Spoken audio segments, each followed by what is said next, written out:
Hello, sim racers, and welcome back to another of my live streams about Assetto Corsa competition, of course, and setups and how to make your car behave and be better for your driving style.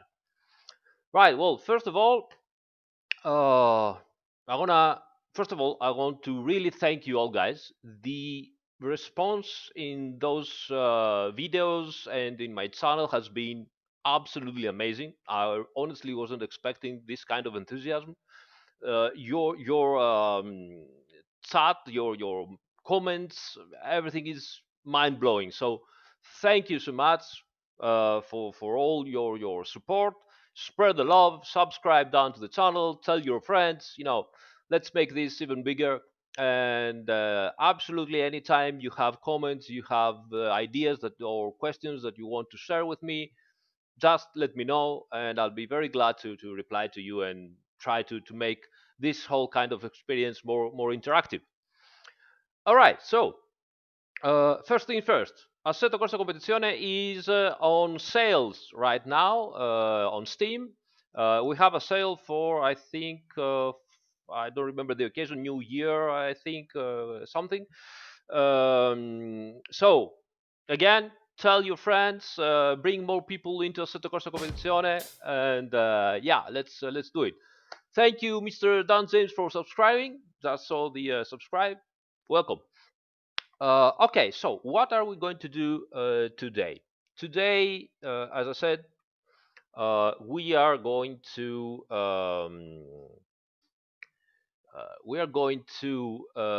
yes, thank you, Chinese New Year.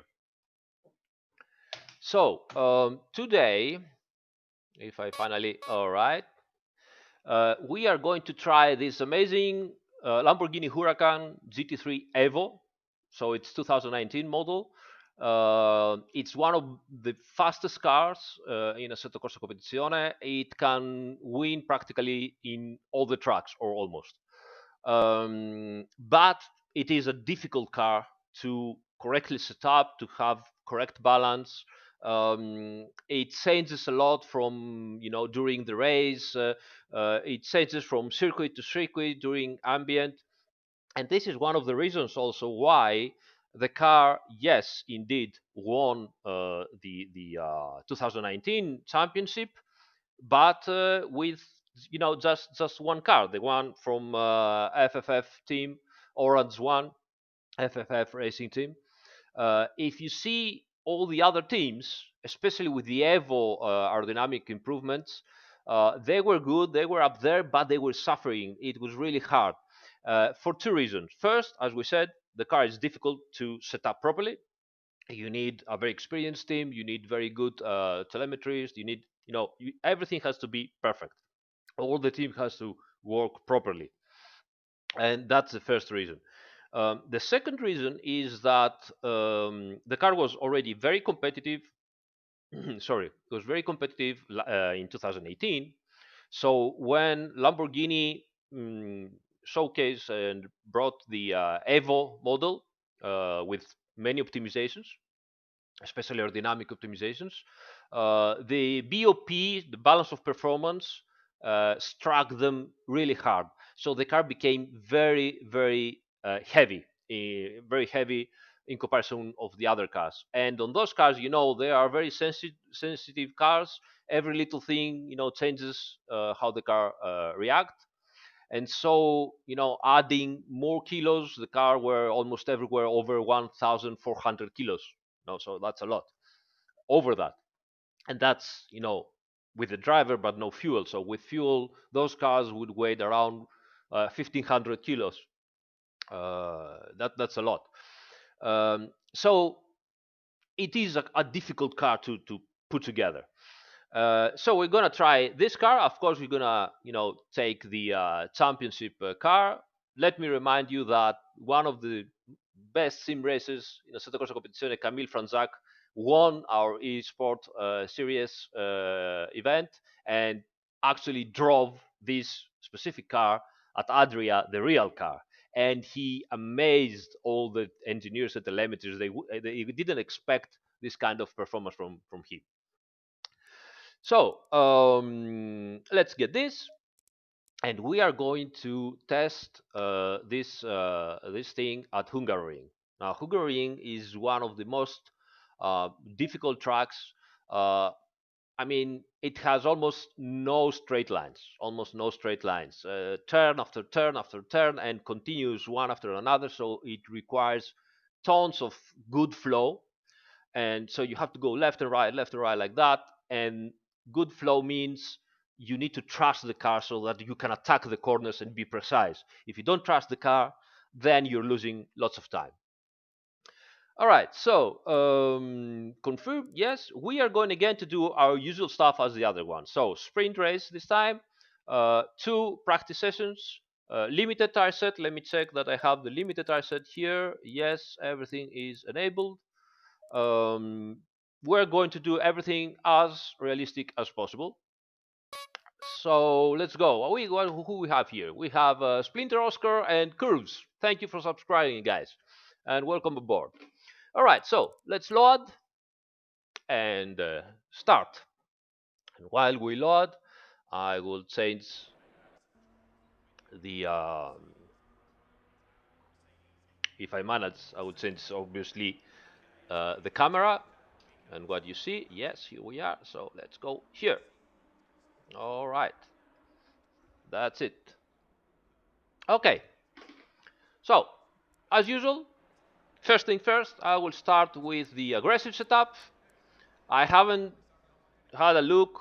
I remember from my memory that the aggressive setup didn't work properly here, so yeah, we're gonna have to work a lot tonight. I will do all the steps that we did with the Ferrari. So, first, pressures and aerodynamic balance instantly if I see I have problems. Then I will try to see where I can improve slowly the car. Then I will work even harder. And then we'll see if that setup we have is good for us or we need to, completely change it. So, let's go. Everything is good, I see. Yeah, everybody is good on the chat. Cool. As usual, we have so many people. Fantastic. Welcome, Johnny GPL, whatever long nickname. Sorry, mate. Welcome aboard. All right. So, yes, we have the aggressive setup, right? The 27 degrees track and drive. Let's go. Now this car has an automatic clutch, so you don't have to, work on the clutch. So let's move on. And out. Oh, the sound is so good on this car. That V10 is amazing. Right.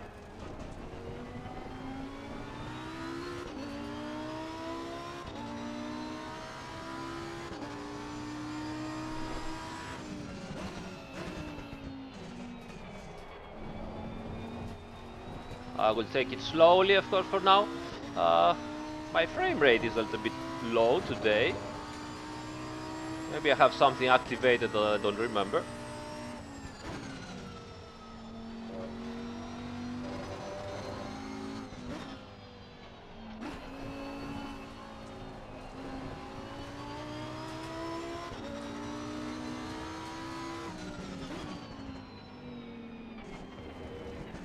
Oops. That Mercedes is taking slow the first lap, so let's see if I can move away. No, hey. Come on, mate. Let me go through. We're not going so fast.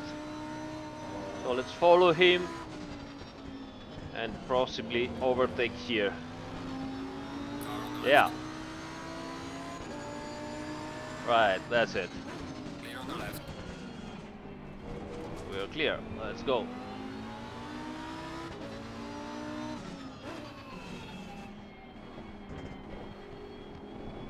Now, as usual, we're gonna, heat up our tires. See where we are. We are going to take it slowly and try to understand how the setup works. Oh, listen to that. Listen to the sound.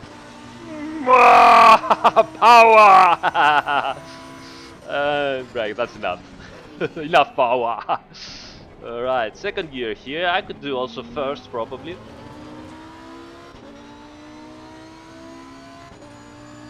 Right on the curb, I start to brake and go in and try to stay in here. Oops, way too much. Whoa, I didn't like that.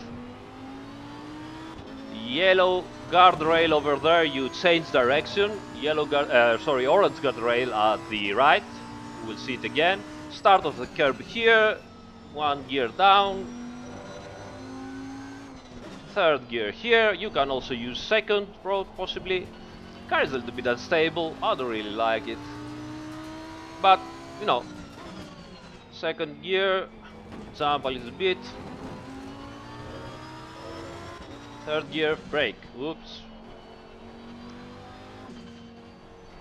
Always third gear.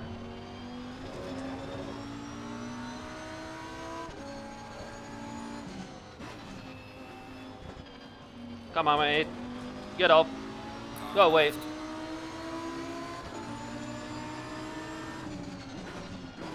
Second gear. Clear on the left.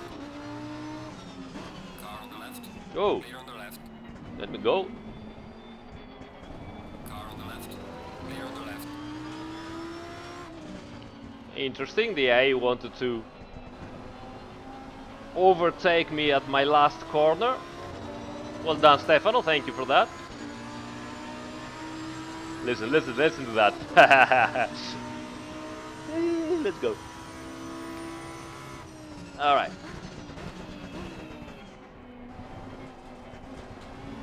First gear wasn't that bad, but the traction control was activating a little bit too much, maybe.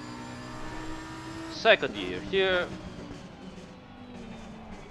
I can send some oversteer. Car doesn't give me much confidence, I must say. You see, I cannot really attack. I always have to catch the car. Whenever I try to, you know, turn in, modulate the brake, I have to catch the car doing some strange stuff, and that doesn't give me enough confidence to, you know, attack the turn even more and be faster. I have to wait a little bit on the car reactions. Whoop, you see?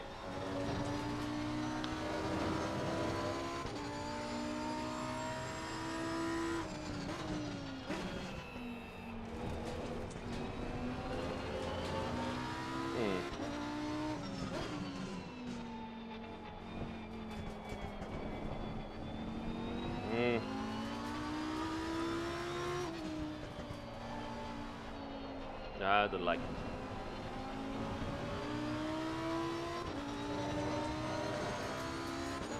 Alright, 46.2, nothing really impressive here.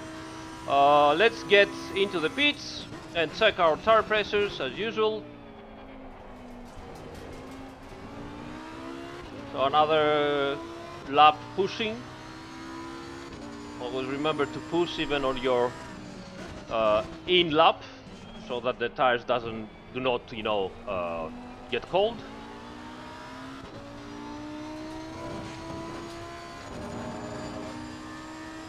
That turn is where I really don't have any confidence. I can feel the car ready to, you know, go away from me like that. Ooh. Told you so.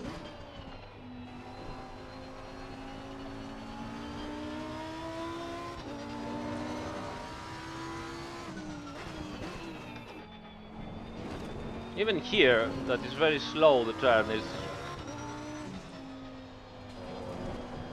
Yeah, you see, ooh. You see, oh, the rift, oh! Aero bit intensifies. For whoever has seen, you know, Initial D. But you saw how I had to, you know, car starts to slide and it doesn't stop. It doesn't give me confidence.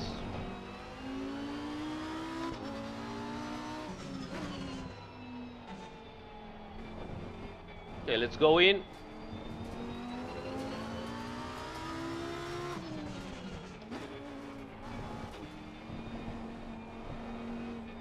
Always try the into the pits. Oh, you see? Ah, just save it. Have to brake sooner. All right.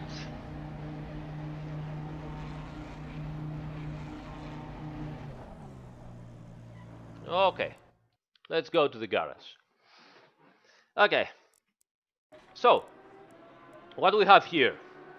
The first thing is, as usual, we're gonna go and see our last readings and check our hot pressures and see how we are. So we are a little bit low everywhere, a little bit low. We know that we've lost around 0.2, 0.3 psi entering the pits. So we are at 26.9, say we were at 27.1.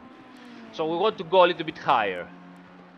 Oh, that's interesting. We are pretty much good left and right. So I will just raise to 3, 0.3 psi left and right at the front. 1, 2, 3, and 1, 2, 3. Cool. Now, at the rear, we are a little bit lower. So maybe I will go up to 0.5. So 1, 2, 3, 4, 5 here. And a little bit lower on the other side. So 1, 2, 3, 4, 5, 6. 1, 2, 3, 4, 5, 6. All right. Now, as I said, we had lots of understeer, especially in turn in. So as we know, first thing to do after the tire pressures is the ride height. So I will go directly on the aero, and I will lower. It goes quite, quite unstable, the car. So instead of the 1 or 2 clicks, I will go down 3 clicks, 2, 3 clicks on the rear ride height. Okay, cool. So let's go back. Oh, forgot. Almost forgot. We need to go back to our tire set number 1 again. So we keep, lapping with the old tire set. All right, so back, continue, and let me pause for a second the game so the time doesn't go away, and let me check the chat and see if everybody is happy. All right. Tokyo Drift, yeah, Aerobit intensifies, yeah. Can't say Dorito. Uh, of course I know Initial D. Come on, man. I mean, what else is to watch? I mean, everybody knows Initial D. One gun too. Um, up, up, up, up, up. Optimal pressure, yeah, it's around 27 lows, 27 mids, something about that. Let me explain you something about the pressures. Now, Pirelli officially says that the optimum pressure for their tires is 29 psi for the slicks. 29, okay. Uh, Teams go much lower than that, much lower than that. Talking with Pirelli, they asked us, do not make the official pressure much lower than 29. Do not make what some teams use, because some teams use very low pressures and then they get punctures. And we don't want to see that. And they are, overdoing it. So we are at around 27, 27.5, 27, 28, 26.9, depends on the circuit. So some real teams, if you ask them, they will tell you, no, we'll go even lower than that, 27, 26. Sometimes someone goes 25, but Pirelli really hates that. So we try to, we didn't tell them, we try to find the average. Okay. Okay. Thanks, Sam Mulholland, right? Yeah, Mulholland. All right. Okay, so let's go. Let's go for our first lap.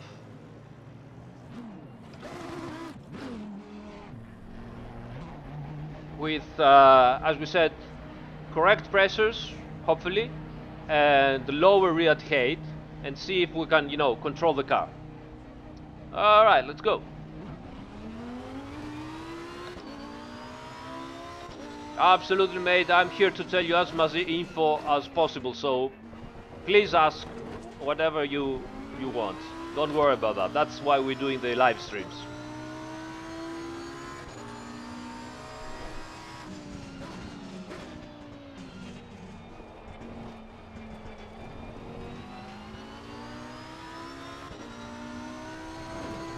Oh, some understeer. Well, I was expecting that. Let's see if it's a bit safer here. Not so bad. Tires still cold, so let's take it easy. Tires also start to get, worn out. Not yet, but they will eventually.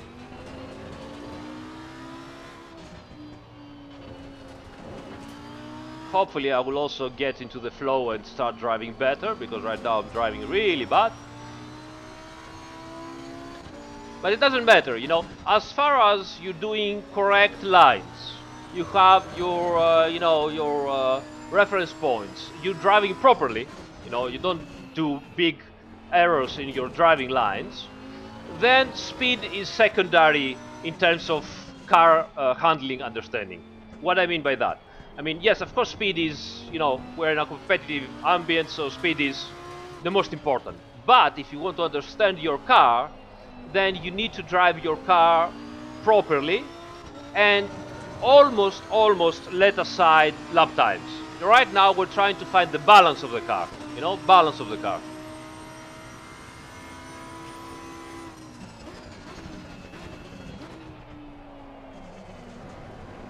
Oh, still oversteers at the bit in coasting. Oh, that was bad.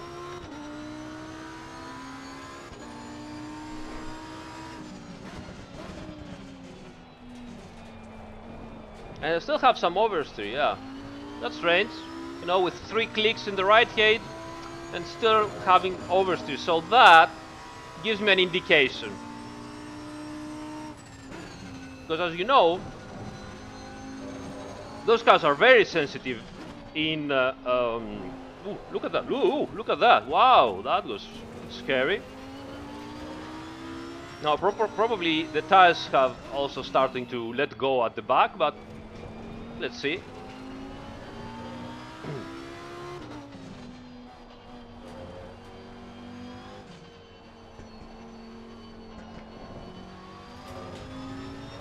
Well, recommendations. We are here to find all about the Huracan setup, mate. So, if you have some patience and check the live stream, you will hopefully learn all there is to learn about this car.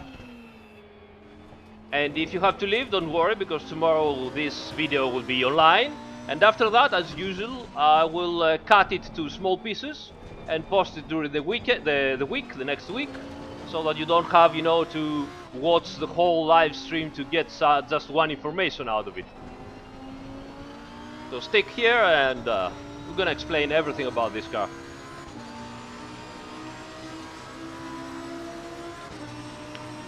Right, so how are we until now?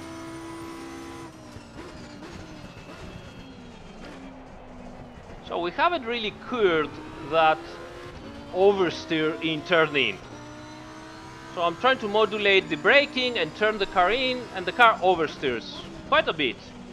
Even though we... Oh, look at that. Ooh. Oh, now that's not good. That's not good at all. Car doesn't work. Car doesn't work.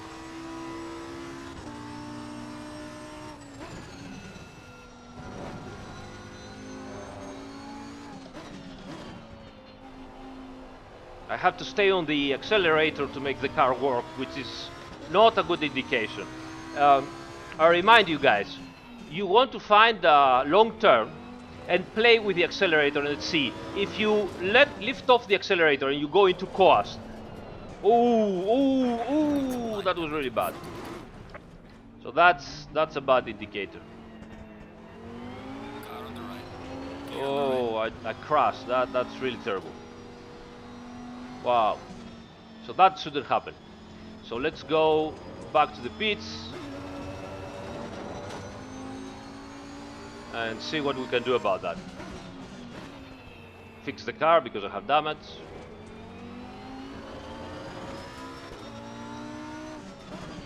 So as soon as I started to push, the car, turned around and bite me. Nasty little car, yeah.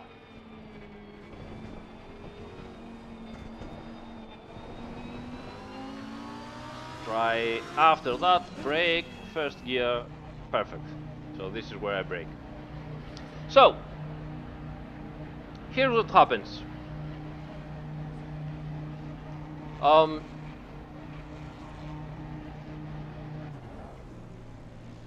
okay. So as I said, what you want to do is once you know that your tire pressures are decent and you can drive the car, okay, you need to go and find a long turn in the track, possibly, and play with the accelerator. You need to have, at least for me, I want to have a car that listens if I am turning stable, it listens to the pedals but is not exaggerating the movement. So for example, you are in the turn, stable, everything is perfect, you lift off the accelerator, and I want the car to move the nose in, but not too much, because if it moves way too much the nose, it goes into over rotation, it starts oversteering, and that creates instability, and then you have to lose time trying to catch up the car, or even worse, crash as I did, which is not good at all. And then you want, when you go to the accelerator down, the gas pedal, you want to have some stability, so slight, very slight understeer if possible. But if you keep on that, then you want to have some slight power oversteer, which you can control, again very slight. So for me, a good handling car is one that gives you this kind of rotation movement when you play with the accelerator, but subtle. So it's not like you lift off and boom, turns like that. You go to the accelerator and boom, you go straight, or you go into power oversteer. If your car does this kind of stuff, then you have a problem in handling and you're losing time controlling those habits instead of attacking the track. Okay. So, um, so what happened here? I lowered the rear height, and as you know from the previous videos, let me lower a little bit the sound because I don't hear you anymore. Uh, as you know from the previous videos, when we lower the ride height, even by 2 or 3 clicks, we should instantly understand changes in the steering, in the handling. And we did so here with 3 clicks, and we didn't feel big changes. Actually, the car was still, dangerous. We would still oversteer and so on. So this makes me think, okay, if I'm lowering the rear ride height, and when I'm going in, okay, and I'm off the accelerator, and the car still oversteers, means that the car still has some rake, it has some pitch, right? So the rear end goes up a lot. It moves a lot, depending on what I do with the pedals. So that makes me think, and I believe that the problem might be in the mechanical grip, and the wheel rates might be too soft. And here we are at mechanical grip, and we can see wheel rate pretty soft here and very soft at the rear. So that's an indication. I also have some strange setup here. That's a strange setup. How did I make this setup for a percent? It uses the rear bump stops, probably to make the car turn. Probably this is a setup coming from the original Huracan, who had lots of power on understeer, so I'm trying to rotate it. But forget about that. So, back to our original theory. Uh, the car moves a lot. The body moves a lot. So the aerodynamic stability, the aerodynamic platform, it's not stable. Okay? So again, the same step that we did with the Ferrari, we are going to stiffen up the wheel rates, so the springs practically of the car, to make the car move less, to make the body move less, and this will hopefully give us a more stable aerodynamic platform. So let's do that.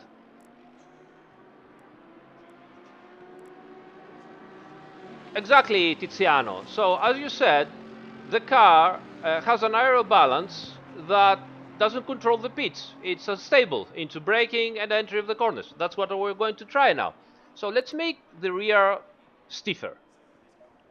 So let's do 2 clicks at the rear and 1 click at the front. Okay, okay. We leave everything else as it is, and 1 click also at the rear anti-roll bar. Maybe we need more on that. All right.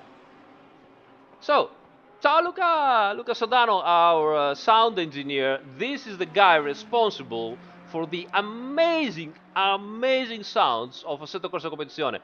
I'll be honest, even when we released Assetto Corsa Competizione and had all the issues that you guys know, sorry about that, you know, it's difficult to make so difficult software, so complex software. The one thing that the Assetto Corsa Competizione had and still has, its number one, is sounds. And one of the guys that is responsible for the sounds is Luca Sodano. It's right now on the chat. Say hi to him. He's a great guy too, and he's a real safety instructor of real cars and also flies with real airplanes. He does everything. Great guys. The other guy you need to thank is Alvio Constantini, another great developer who helped Luca to make all the code behind the sounds and make them work. All right, so let's try again. Oh yeah, the as usual, take care of the tire set number one. We already have some wear here. I see 284, 285 at the back, 289 at the front. So the car will be probably a little bit too oversteer still, but let's see. Yes, practically all the values, the lower the number, the softer, the higher the number, the stiffer. It makes sense, no? Okay, let's go. Yes, bump stop rate at the rear wasn't equal. We will get into that. Still, I'm doing, a couple of clicks at a time, still based on the original setup. I don't want to change many things. Still trying to understand the car and how the car reacts on my inputs and changes. Okay, so let's see. It's not much stiffer right now, the car, but it should be stiffer than before. So hopefully it controls the body movements better, and maybe this gives me a little bit more stability. So let's see.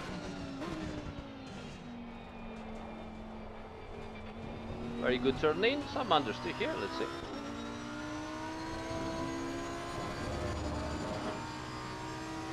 Alright. Also need to heat up the tires, so let's take it a little bit easy here. Coast wasn't bad. You see, I was in coast for the entire turn and the car didn't really over-rotate. So let's see what we can do. Oh, on the bumps, car very stable. On the curbs, I just, took the curb there and the car instantly rotated. And that was where I had the accident before, right? So, here's something to remember. When I go over the curbs or take nasty bumps, the car instantly over-rotates. And I have an idea what's going on. Remember from the Ferrari what we said about bump stops at the front and at the rear. Do you remember? Keep that in mind for the guys that saw the videos and remember. And let's see after 3 or 4 laps if we can fix it. If I'm not taking the bumps and the curbs, the car is not that bad.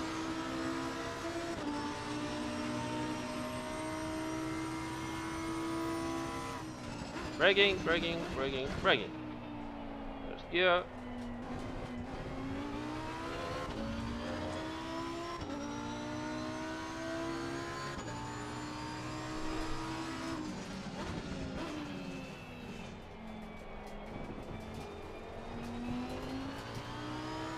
Right.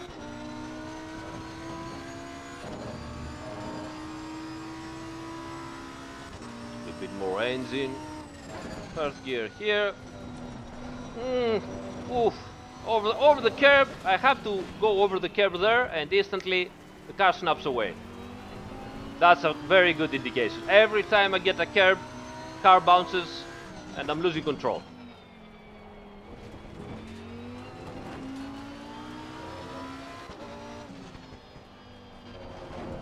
Ooh, that's again. You see?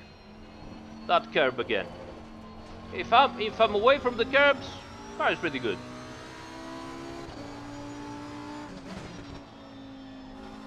No big problems here.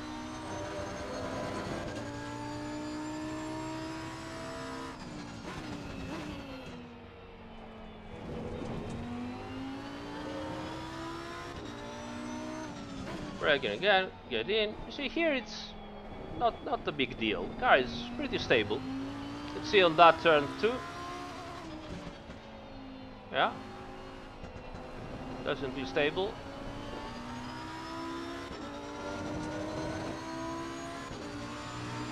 Right.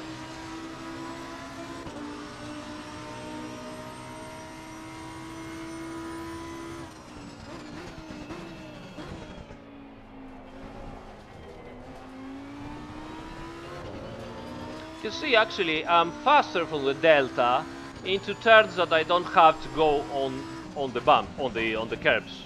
So the car does react better, let's say. I still have to work a lot, but that's, something that the Lambo needs.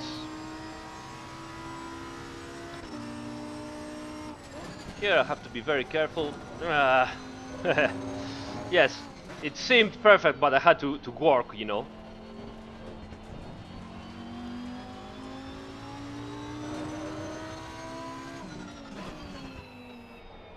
And I'm really not comfortable here at all. No, not at all.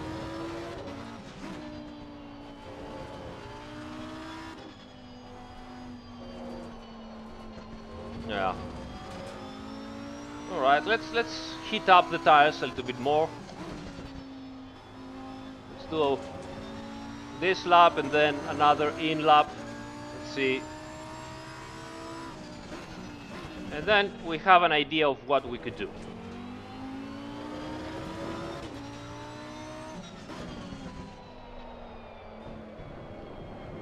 Ooh, see, starts to bite me.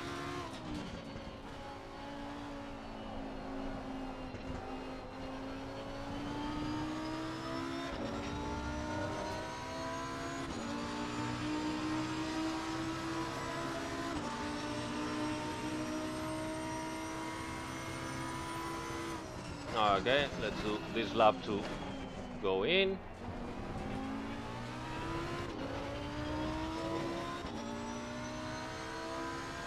Pressures are a little bit on the low side.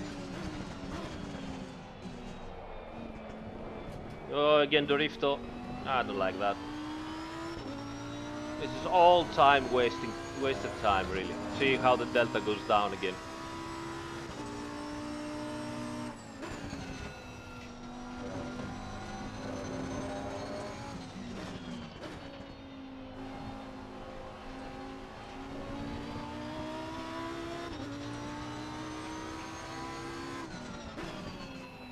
Just go in the pits now.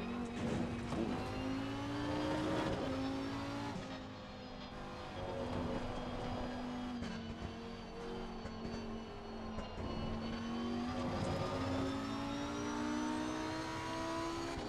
Oh, it's Kirill's here. Kirill, guys. Kirill Kazin is one of of our best 3D artists. So thank him for all the 3D models of the cars and some stuff on the circuits too.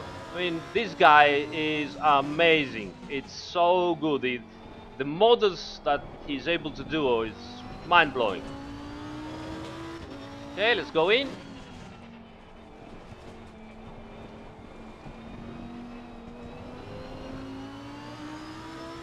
And brake. First gear, limiter, perfect.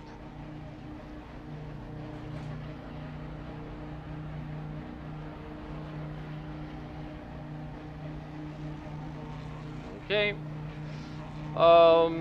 Tire pressures are a little bit on the low side. So let's go in. Okay, so let's see the chat. How is it going? All right.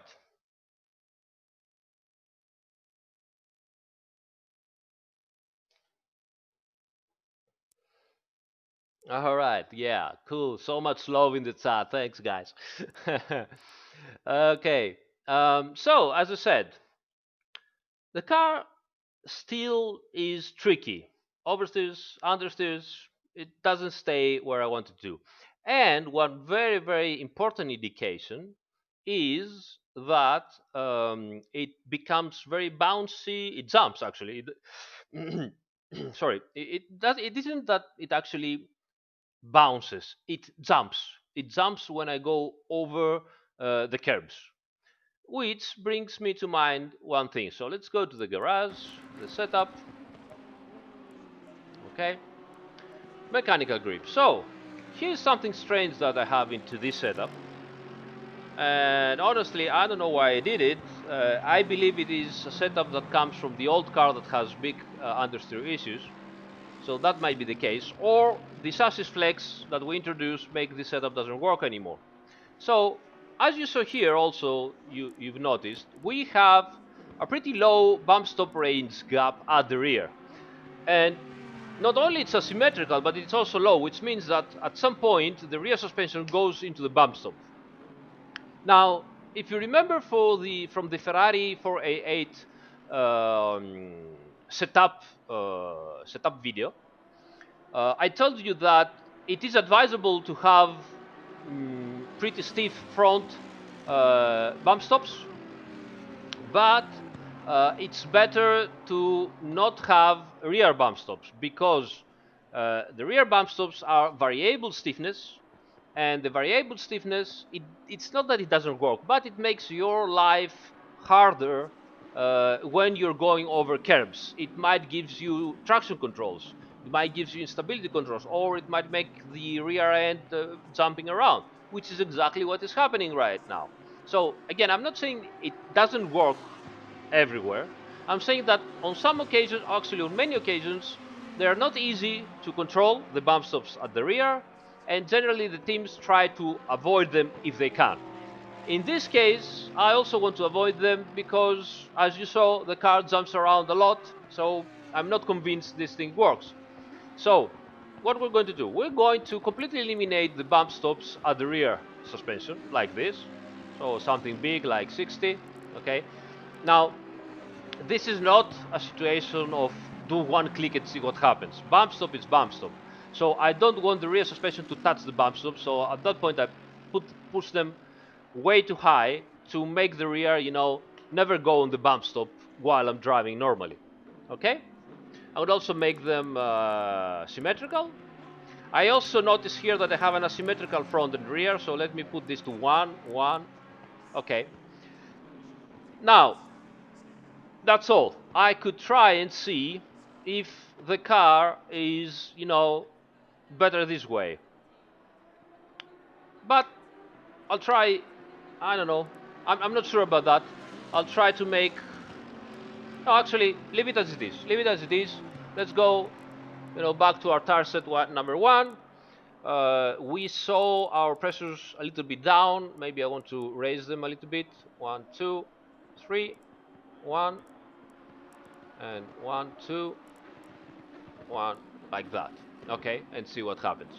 Now, I also notice here I have also a tiny bit asymmetrical rear toe. So let me put rear toe identical as the other one, and then we'll see if it's need to do something different. All right, so everything's clear right now. Do you guys need something different? Let me check the chat. Which, by the way, this chat keeps on disconnecting. I don't know why, but let's see.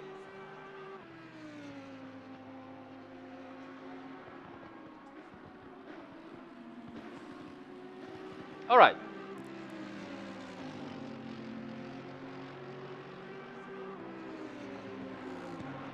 All right, so let's go back and drive.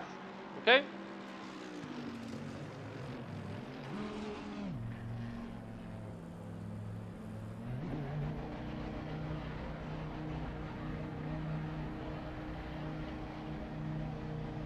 Guys, let's keep focused on what we do and don't start a war between different sims, alright?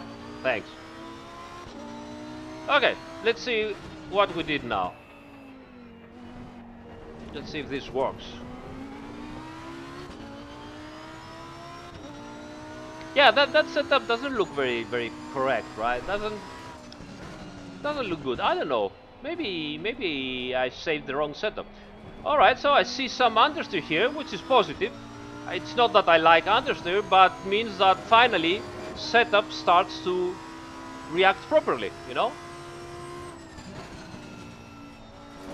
Ooh, that was not bad for whole tires. Oh, haha. A little bit of oversteer here. And braking. Much better over that curb here. Let's see. Oh, that's good. Did you see how calm and stable the car remained when I went over that curb? I'm not yet pushing, so maybe at the next couple of laps, when I will start pushing, the whole situation will change again, because, you know, when you push, the car starts reacting differently. So let's see. But first indications are not bad at all. I mean, I certainly feel more safe here, because, you know, I'm driving and talking to you without having to, you know, do lots of extra work. I feel better, and you can see that it now pushes a little bit, which means it has some understeer. We can fix that later, but main thing we want now is to finally start having a car that reacts to my inputs, you know, to my setup changes, to my driving inputs, and possibly gives me also some confidence. And I keep hitting the limiter. Alright, second gear here. Not so bad.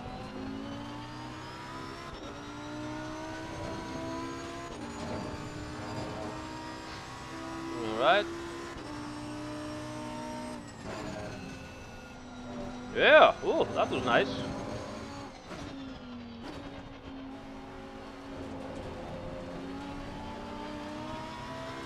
Let's get this Ferrari out of the way. Move! Move out my way. Move out my way. No, I'm terrible at oops. I'm terrible at everything. I should never sing again. I almost lost the car.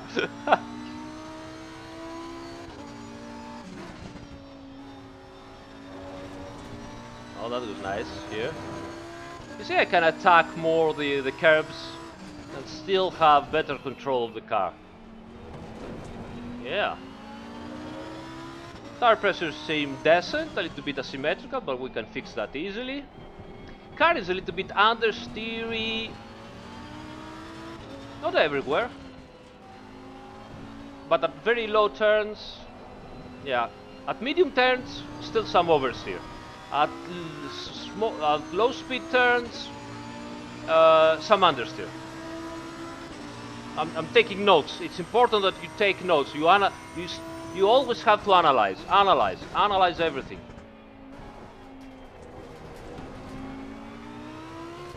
All right.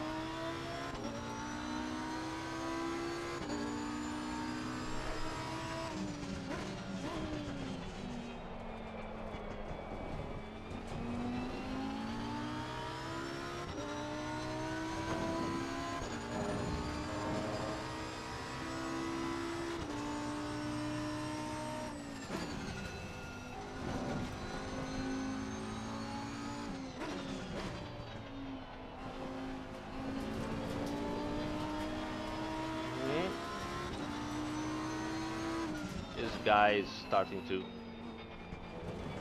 make me slower and slower. I have to overtake him. See, this is the traffic. You know, this is what the real cars also have as issue, the real teams. I mean, you're not alone into the circuit. You don't have infinite time. You don't have infinite tires. You need to work with what you have and make the most out of it. And sometimes things do not go as you want.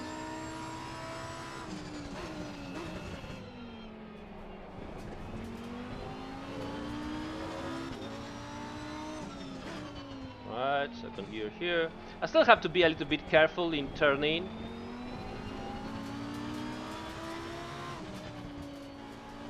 Which means probably the car still moves around a little bit too much.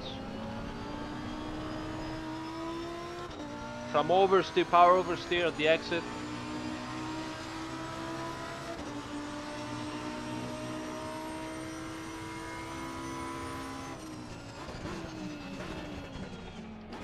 That Ferrari really goes fast in the exit of the turn. I can catch him when I'm braking and turning in, but then I'm losing time into the middle of the turn like this. Yeah.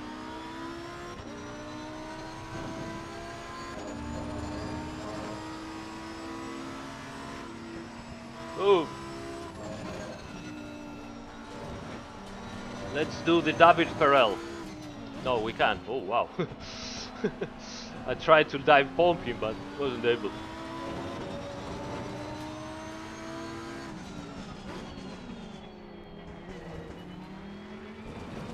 I will go into the pits. Can't have a clean lap. But definitely, big improvement here. Still some, you see, some oversteer in turn in, but I'm also into the dirty air of that car, so who knows. But for sure, big improvements over the curves. So that thing over the rear bump stops actually did something. That's a very good indication.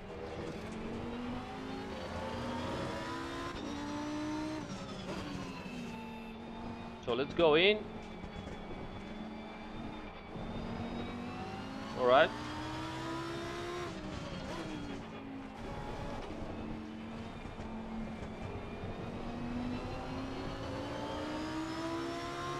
And brake and limiter. Right. Pressure seems pretty good. Maybe I couldn't work a little bit the left and right rear, but other than that, they seem cool enough. And stop. Right.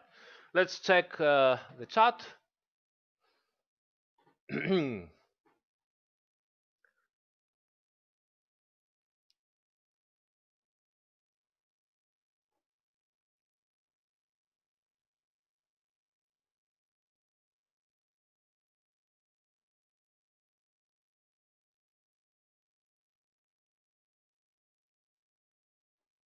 Kyle Mack says, hi Aris, in the previous vids you had mentioned that generally the bump stops would be very low and engaged almost all of the time. Is this departure specific for the Lambo? It's not a departure, mate. The front bump stops are very low and always engaged. The rear bump stop, as I said also the Ferrari, usually you don't want them to be engaged, and they were. So we took off that. We are talking always at what's happening at the rear. So you want almost always, the cars riding on the bump stop at the front, because those cars are very sensitive to, putting the nose down. The whole aeroforce goes forward, and you want the rear to not be on the bump stop so that you have traction over curbs and bumps. Okay. All right. Are you aiming for the same pressure front and rear?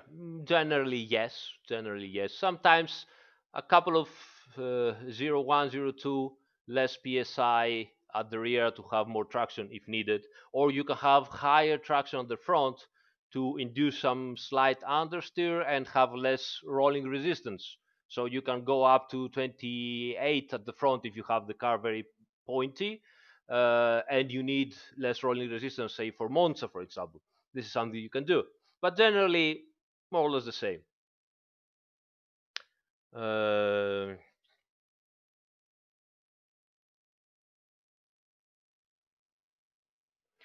Adrian Armulescu says, hi, regarding rear bump stop range and rate. If the bump stop range is very high at the rear, so it won't be touched, so you have the bump stop here, the suspension moves like that. It doesn't matter what value you have set on the bump stop rate. Exactly, you don't mind if it's very stiff or if it's very soft, because practically the suspension never touches it. except when you are jumping and you slam down the car, or at some very, very, how to say, uh, depressions, like Oruz, or at the exit of T1 at Brands Hatch, where the car scratches the ground. Maybe then you touch the bump stops, but it doesn't really matter. All right, so everything looks good on the chart. So let's go back and see what we can do. Because now, as I said, the car starts reacting properly to our setup indications. So we can finally work.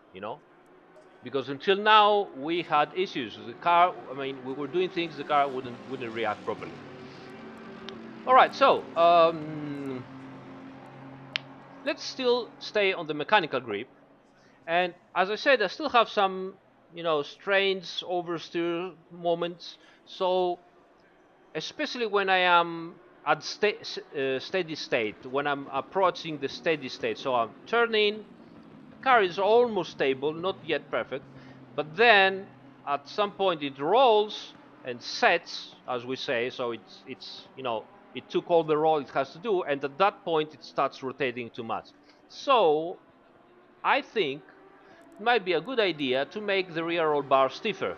So let's go up like 1, 2, maybe 3. You see, we have up to 10. So from 2, let's go up to 5. A little bit too many clicks. And I would like to try a different wheel rate, even stiffer, and make the rear end more stiff, so it doesn't move up and down too much. Uh, I will do it. I will do it. I might get too much oversteer, but I will do it. But I'll do something extra. Now, normally you shouldn't do this. You should do those rear up differences and stay there. I know a little bit more, so I will do this. So I will go one click more. Okay, here. And I go to the aero and go one click down. Okay, so a little bit more aero understeer, aerodynamic stability, aerodynamic understeer, and more mechanical control of the aero, but also mechanical oversteer. So again, what we did right now, we have a very stiff rear end right now. What does that mean? As you know, in terms of mechanical grip, a stiffer rear axle means that the car will start sliding on the tires at the rear.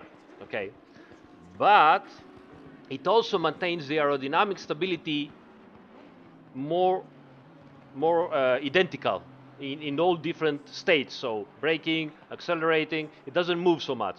So here's what we did. We practically made the car more stable aerodynamically. So the rear end is lower now. And we made it mechanically a little bit more oversteery, which means that if everything works as we want, it means that on slow turns the car will rotate, on faster turns the car will be more stable, hopefully. So let's go and try this. So fuel and strategy again, same tire set. You see we are in 2.7, 2.77 front and rear, 2.6 and 2.68. So we start, consuming the tires. This is an indication that, we're gonna have a slidey car in a while.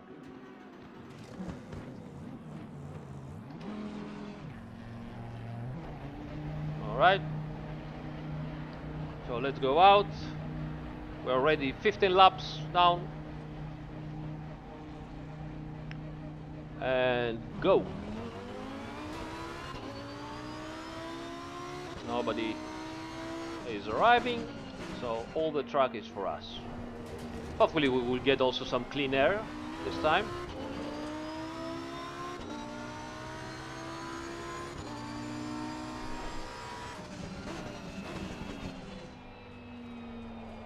Oh, that looks decent. Still cold tires, so let's see. Oh, some understeer in high-speed turns. I had to lift off. Let's see with hot tires what will happen.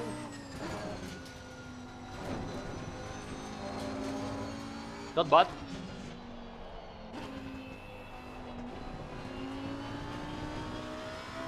Still have some oversteer when I modulate the brake pedal, so maybe I need a little bit farther forward braking bias. We'll see about that in a minute.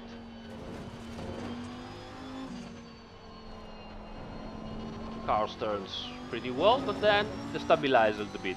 It's not too much though, not too much, it gets better all the time.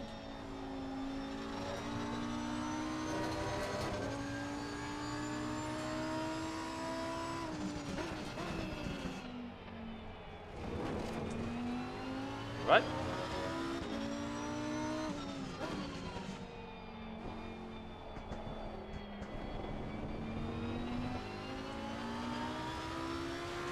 Now for being worn out tires, starting to trust the car a little bit more. Now it's always going to be a tricky car. It's always going to be a car that needs to, to work to get results out of this, because it is it has a very short wheelbase, it has strange aerodynamic balance, front and rear, very sensitive to pitch. It also has lots of rear weight. I mean, I think it's something like 60% rear weight. So it is, it is a difficult car, but it's fast. So if we can find a good compromise, then hopefully tonight we can do a 44. Wouldn't be bad. Obviously not with worn out tires, but we'll see. Let's see for now if we can get to.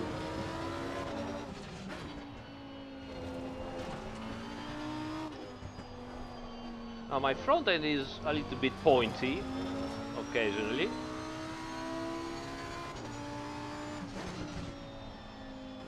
Yeah, you see, like that. Maybe I need to stiffen a little bit also the front end.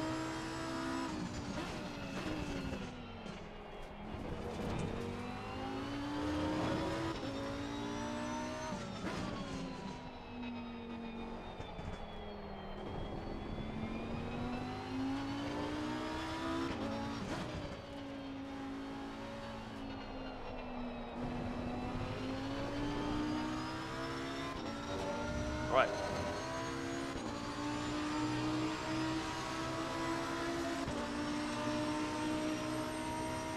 Pointy car is that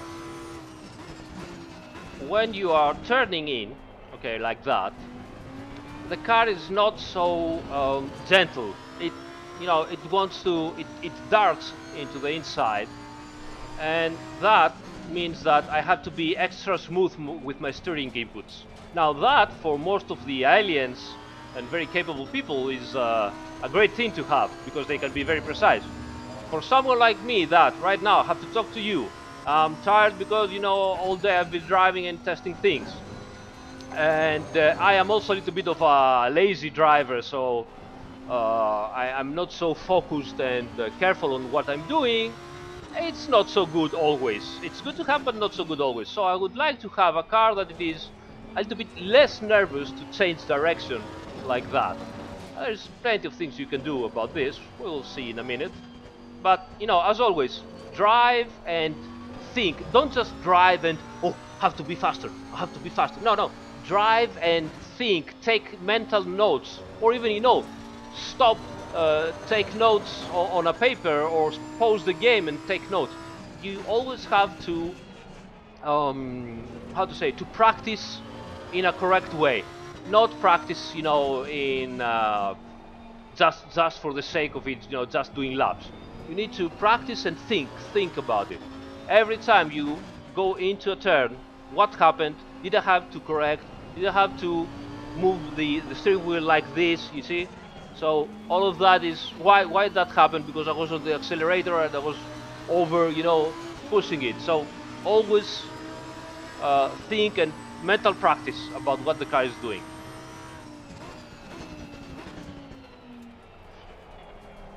So right now the car is stable in terms of aerodynamic. So what happens now? As we said, think. what happens is that the car is slightly oversteery. You see, like that. But it's oversteery always. It's not on you know, on high speed, on slow speed. It's pretty much always. So I believe that if I work on the right heights, I will get some important results and possibly made the front end a little bit more stiff to control the pitch again. So I will go in. You know, till now, as you saw, our lap times are not good. We're still trying, you know, to find out what we can do with the car. All right.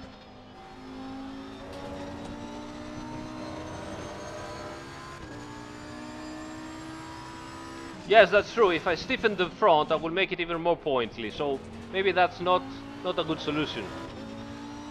So let's see what we can do. Let's see what we can do.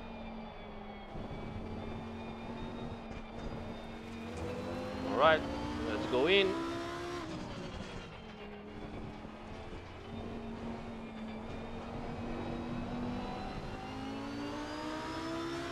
Whoa, brake.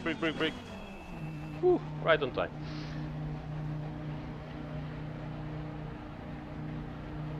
Yes, maybe we can raise the front 1 millimeter. That's very good. Think KTO me. And I'm very happy that you guys start to understand exactly what we need. So 1 millimeter at the front will give us more results. So maybe it's time, you know, to go away from this very low front end and, you know, click and go 56. Um, right. So I would also do something else. We said that the car is very pointy. Let's see if we can get some results from this front area. We'll put the tire set back to 1 again. And this time here, I would like to add some rear camber. Because we know that, you know, one of the characteristics of the Lamborghinis is that they need lots of negative camber. Uh, because when the car rolls, it loses the camber because the suspension geometry works in a way that, you know, the car rolls and loses negative camber from the outside wheel. So they like lots of negative camber. So let's go to something like 3.7 and 3.7 here, and I will also add a little bit of toe at the back, which is something I did also with the Ferrari, just because I'm a little bit, you know, lazy and don't want to be so precise with the car. I could also make the front camber a little bit less, -4, and let's see what happens. Now things start to get, you know, I'm doing things, I'm getting close to where I want to be, but I'm still not there, and I'm not happy about that because I thought that the car would, you know, be more reactive to what I'm doing. Truth to be told, we are also at Hungaroring, and Hungaroring is very particular racing track. As we said, it needs lots of precision and flow, so left, right, you need the car to be perfect. So it's definitely one of the most difficult combos that you can practice on. But let's see what we can do. All right, very worn out tires.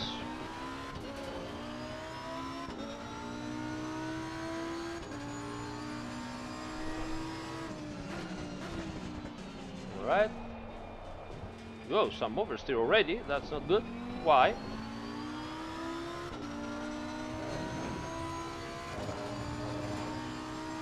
Strange car.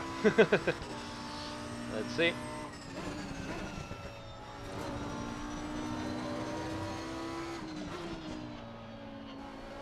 Let's concentrate a bit and see what we can do with this car.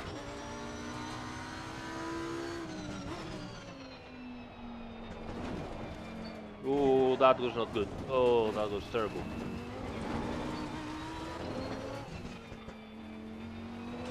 but I'm not driving well, and I don't know what I'm doing. So let's focus a little bit.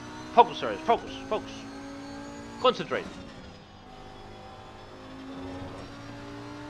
All right.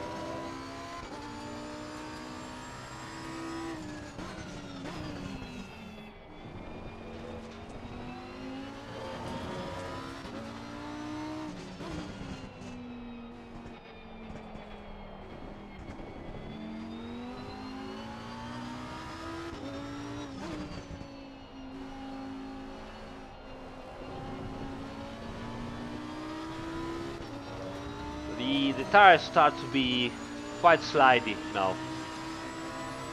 Yeah, we're 5 minutes, so obviously the tires are gonna be slidely. We still keep using the same set for a long time. That was a good braking distance there. I arrived very close, very short.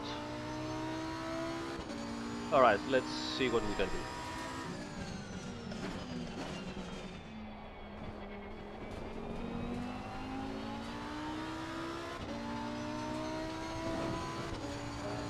Yeah, that was not bad.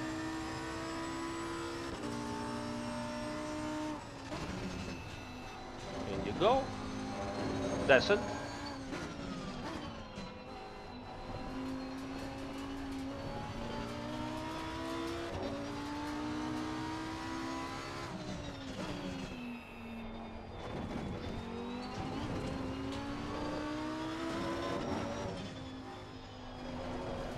Oh, that was bad. I didn't like that. Just losing control over there.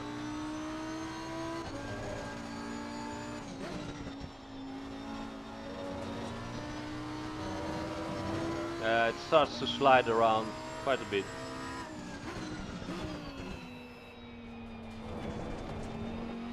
Hmm.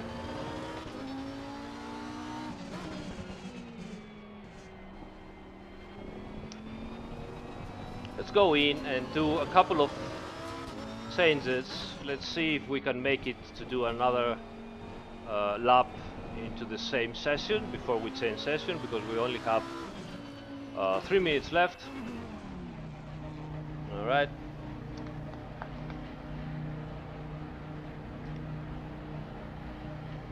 Yes, as usual, guys, we are working on handling, on balance, and race setup, right?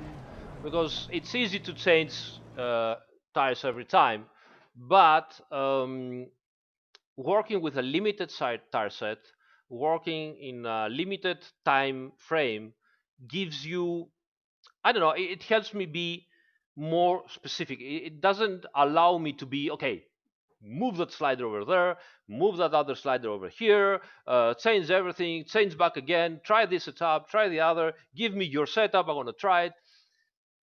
This makes you lose focus, makes you lose concentration on what you're doing and what the car tells you. Instead, doing one step at a time, you have the same tires, you learn the car, you know what, and also you understand, okay, what's going to happen when the tires will be very, consumed, very worn out. So this, helps you.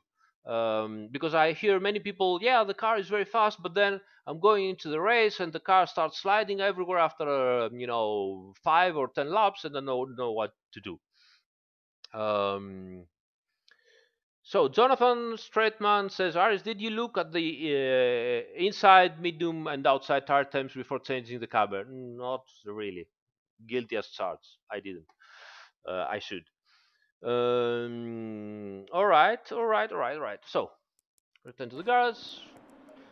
I want to have more stability. So one click. It is a very high downforce, very slow track. So let's go back to rear wing 10 and 2 clicks, so lower right height, and see what we can do. Also want to do 1 click here, 1 click here, a little bit stiffer bump stop at the front, as well as 1 or 2 clicks on the brake bias, which is exactly what we need for a car that starts to slide. More stability, so stiffer front, uh, more rear downforce, everything we need to make the car, even with these very worn out tires, to behave. Okay. All right. So let's go and see if we can do one or two more laps. Come on, come on, come on. Let's go. Let's go. I want to finish this practice session and have already a good idea where our car is, and then go into the second practice session and, starting to have some good results. Let's go. First gear in. Like this. Oh, that was a good exit.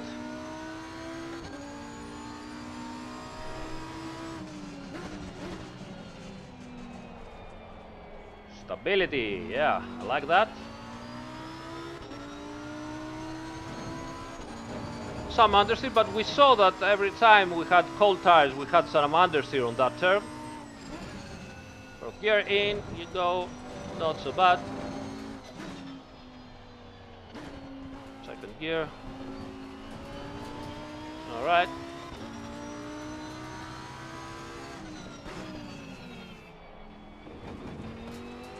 Not bad at all. You see, at some point, well, you do some clicks, and finally the car finally gets into the operational window and starts working. Now it seems that the car starts working again. We kept going through the directions that we thought that it was logical to do so, and the car started, making more and more sense. Unfortunately, we have a very bad setup to start with, so I apologize for that for all of you guys that you were trying the aggressive preset. Somehow this preset slipped in and make everything worse for you probably. But now we're getting somewhere. Obviously, I'm gonna share this setup for you all into the comments of this video tomorrow. And obviously, if the setup works well, we're gonna put it on the preset setups for the next update, obviously.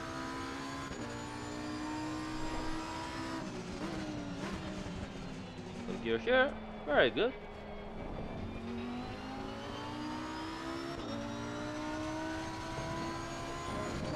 A tiny bit of understeer here, but can deal with it.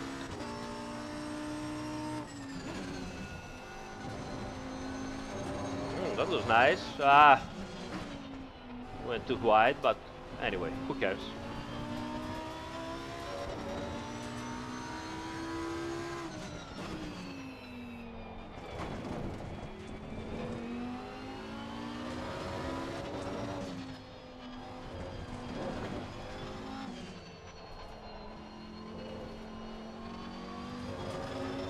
Not too far away from my best lap, and I'm on very worn tires, so that's a good indication, I believe. A little bit too wide here.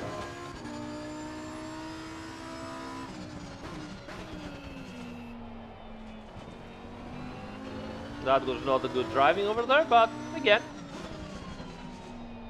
looks a good thing.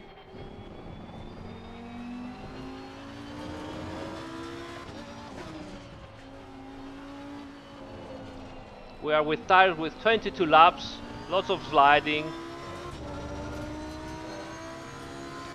Things start to work. Alright.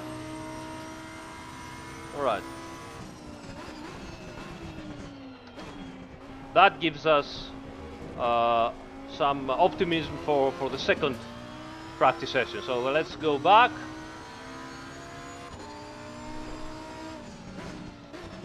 Immersion, guys, immersion. Move, go back. Probably we won't be able because max wait time will kill us. Car feels decent. What was our lap time? I don't remember, let's see. Remind me to see on the timetable the lap time, so that we have indication for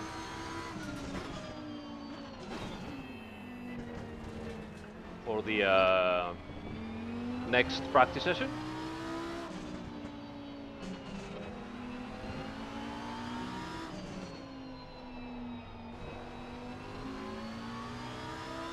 everybody getting back to the pits. Also, we should also save this first setup.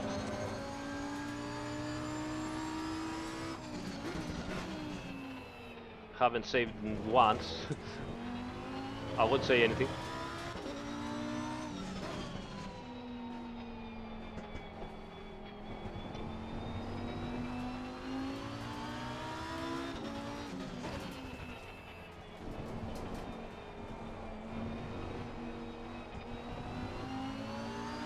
Alright. Alright, yeah, it looks better. It looks better. Car is more stable, I can trust it. Yeah, I can work with this setup. Alright, don't remember where my pit stop is, but somewhere here. Anyway. Alright, so as finish the session and let's move on. Let's have a look at the lap times. So we did 46.2, which is terrible, but we did it with the initial setup that was really bad. We had lots of issues, I couldn't trust the car. So, alright. And then we were really close, right? Yeah, you see, it was actually the third lap, so tires with ultra grip practically. At the second to third lap you have the maximum grip for qualifying, and then tires instantly lose around the fourth and fifth and sixth lap. They lose a lot, and then they stabilize again. They keep losing grip, but much more gradually. All right. So yeah, and then we had another decent lap here, down here. Yeah, I think we can work with this. All right, let's see. Would this setup also work as baseline for Barcelona? I don't know, because as I said, this is a very tricky car. It needs different setups, from track to track. So I'm not so sure, especially because at Barcelona you need less downforce. So you need to rebalance um, the rear wing to have more top speed. And if you lower the rear wing, you need to rebalance the whole rake of the car, so front and rear ride heights. Yeah. All right. So, any other questions? Are you guys good? I mean, is it clear what we're doing? Do you have anything that I might not have explained properly? But I believe we're doing the same things we did with Ferrari. The only problem here is that the car is more difficult and it has a more narrow window of operation, as we explained. So I need to work more to find the um, ideal balance and compromise. Obviously, you wanted something safer. It's easy, you make the rear ride height much lower, lots of wing, and the car understeers, and it is safe. No problem about that. But we are trying to find the correct compromise everywhere. Lotus 49 question later. All right, mate. We're gonna do the same, questions and answers later. Okay. All right. Yes, usually I'm doing dampers as the last thing. I haven't even looked here, and we might have a big issue with dampers because sometimes on the back, on the big curbs, I feel the car bouncing now. So I haven't looked into the dampers, and maybe I should have had a look before. But we are arriving at a good compromise. I understand what the car does because, as we explained, dampers are very difficult to understand, okay, and to feel. So until you have a car that you can trust and you feel what it does, you can change the dampers, and if you're lucky, you get results. If you're not lucky, you go into placebo, you go into different situations that you cannot possibly understand. I tend to let dampers for last, personally. All right. Okay. Next session. Next session. Next session. Thanks, Max Marauder, for subscribing. Let's see how we're doing here. 182 people. Nice. Like it, like it. Very good, very good. Thanks, guys. Thanks, guys. For this time of the day is fantastic. Thank you for your support. So, oh yeah, let's save the setup. Damn. So how do we do it? Let's call it yeah, aggressive 0 1, and move on from it. Save. Yeah, we saved the setup.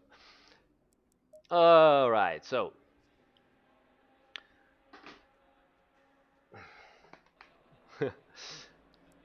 okay,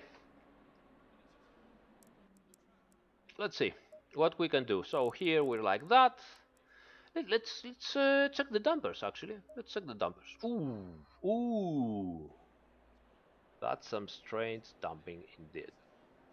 Who did this setup? Did I did this setup? Why I did this setup? All right, all right. So let's start. I'd like a little bit of less bump stiffness because this is really high. So I will go back to something like 25, so 10 clicks down. Obviously, in the dampers, when you have 40 clicks, you cannot do 1 or 2 clicks at a time. You have to do 5 clicks at a time. In this particular scenario, it was way stiff, so I went 10 clicks down. I'm still into the middle, and I would like some more fast bumping. So let me put this at 20, 5 clicks again, and a little bit more at the rebound and see what we can get here. And as you can see, I'm very soft at the fast bump, so the oscillations of the front end at the front. So 10 clicks here, 10 clicks here, and 5 on the rebound. This is exploring, so not sure what we're gonna get. And Ciferum says this setup was made by Aris.Drives Evil Twin. Probably Aris.Drives drunk or very tired, or let's fix things because we have to release, something like that. Sometimes happens, deadlines sometimes are very, very straight. All right, all right.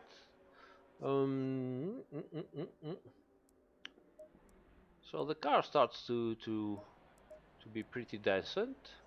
We can take off some toe at the front to make, as I said, the front end a little bit less dirty, less pointy.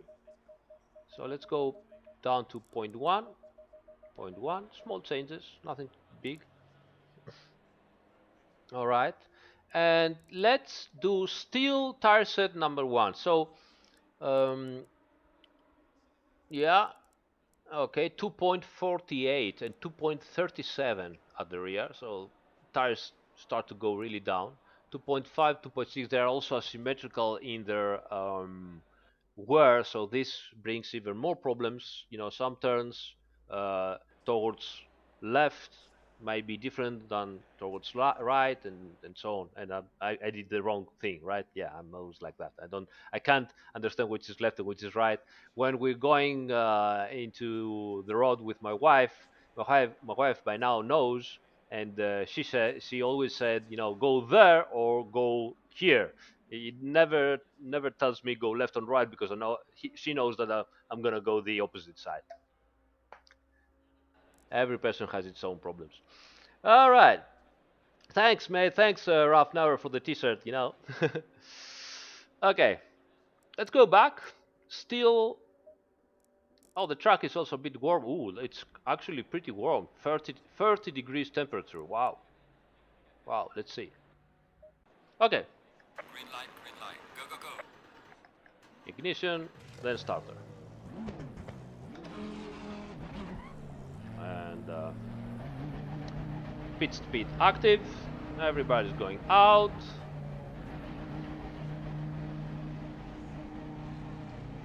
And let's go.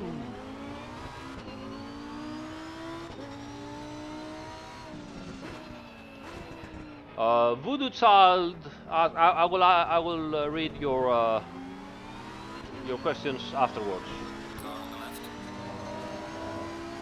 Let me drive Clear on first. the left. Okay, so let's see where we are. away from all these guys here that outside the first lap they're always taking it easy. Car on the left. Clear on the left.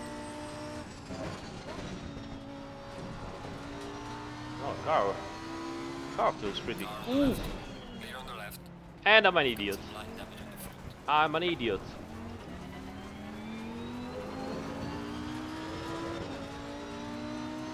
Γιατί είμαι τόσο μαλάκας? Okay, sorry about that, guys. Got some damage at the front too, so I don't know how the car will react. Just do a lap to see how we are and then go in.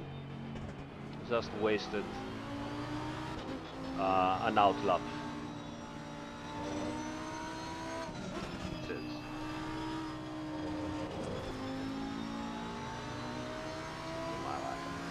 Car on the left.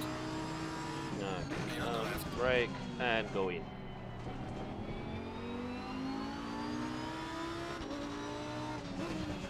Oh, you heard that, sorry guys.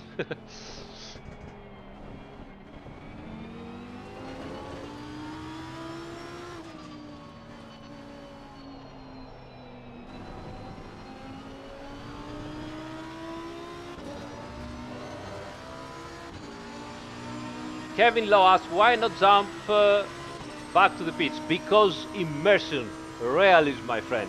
You need to be, feel the race. We are here because we like this kind of things. We like cars, and we don't have the money to do this thing on real cars, or the sponsor, or the talent. So, immersion.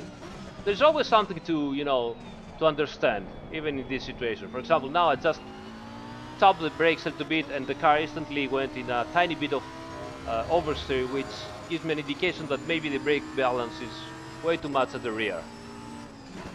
Always something to learn. Also, the car reacts pretty well, and still can have a look at the tire pressures, which seem decent. It might be a bit too high if I start to push, because the track temperature is now a bit too high. So, you see, you always have something to learn at every time you go out.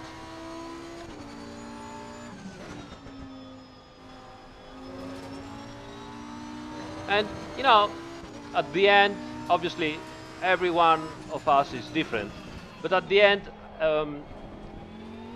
I would say a game is what you make out of it, You wanna go back, no problems. You gonna stay out and make everything realistic, do it. I mean, you also have to do a little bit of role playing, When we were kids, we would just, close our eyes and imagine things, and we would be very happy. When I'm enjoying myself, I want to feel this. I want to have the same feeling. I want to, role playing, go into my role and try to do things as if it's reality, as if it's the Matrix, Okay, so let's go back.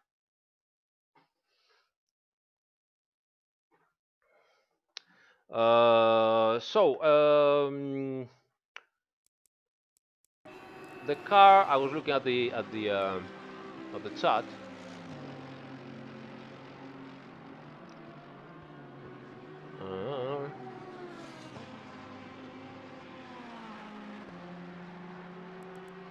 Alright, so current setup, same tire set. I want to do a couple of good laps with this tire set and see how the car feels. So let's go back and continue. The car obviously, repaired without problems.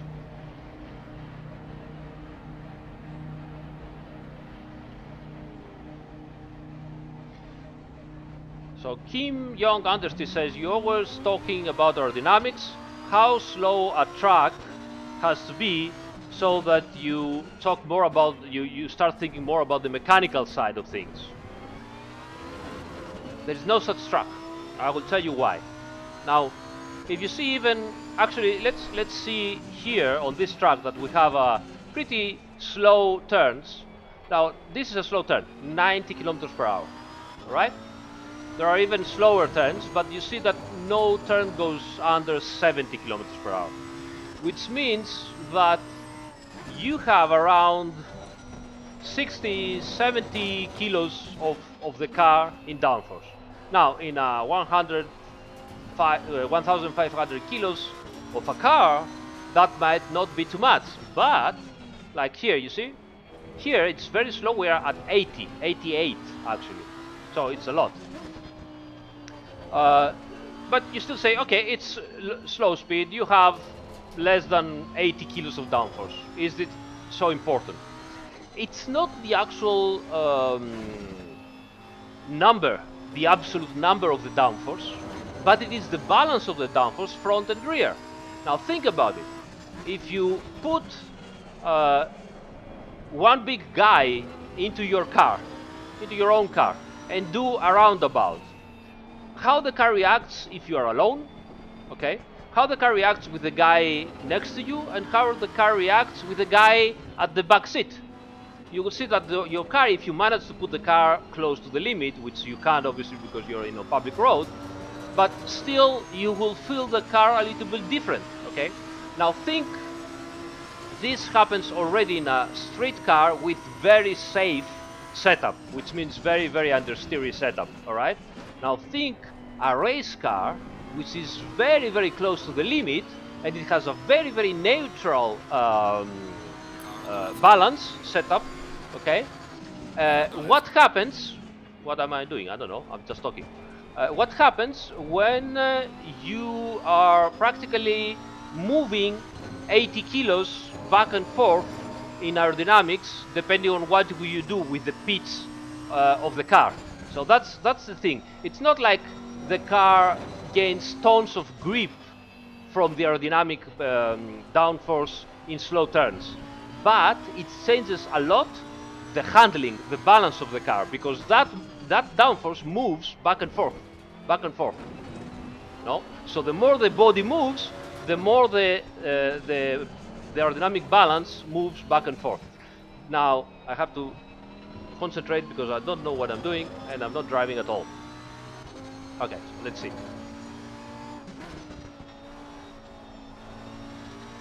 Let's do a descent lap.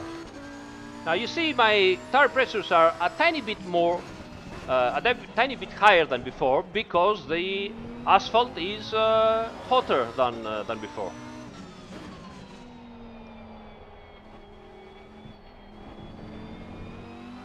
Now luckily the balance left and right, back and forth is not changed too much, but it is something that you need to keep in mind.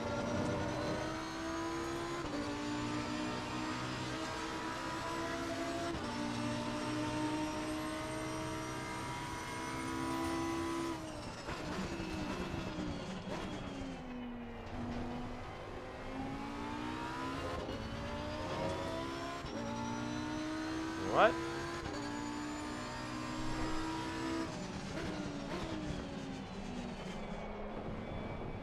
Yeah, I had to walk a little bit there.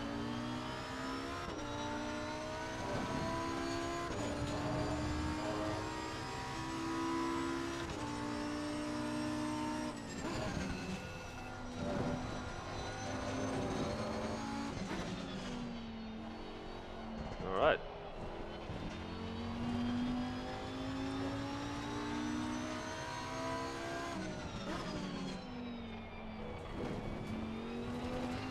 Not bad.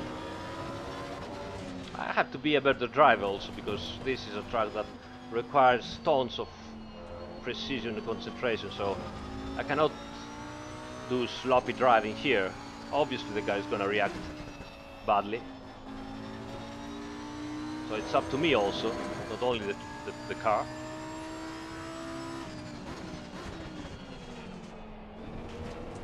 Yeah. Good. Slides.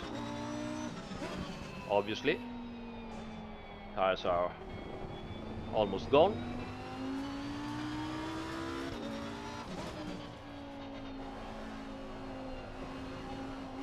Ah, that was bad. I have to oversteer it to get out. 46.9, I could have done much better. So let's get back to the pits.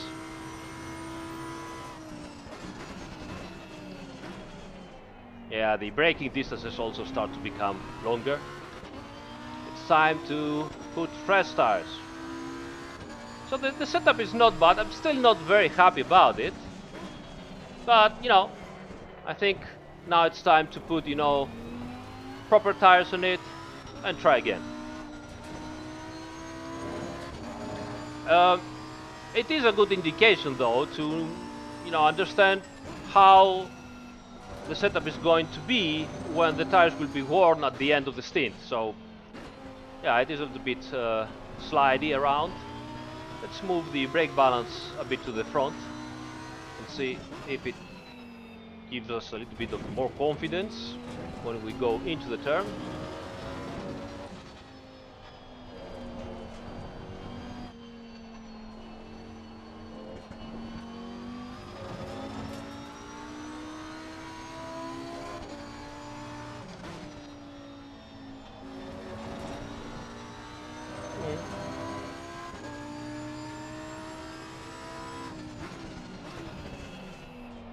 No, it's not bad here.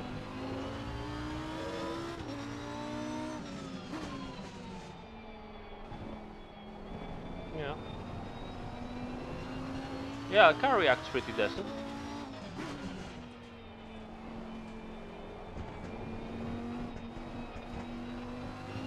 Slides forward, slide back, well, it's normal. Alright, let's go in.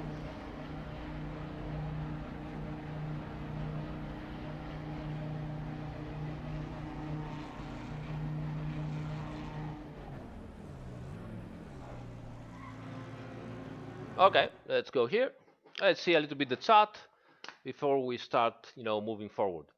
So, any questions here?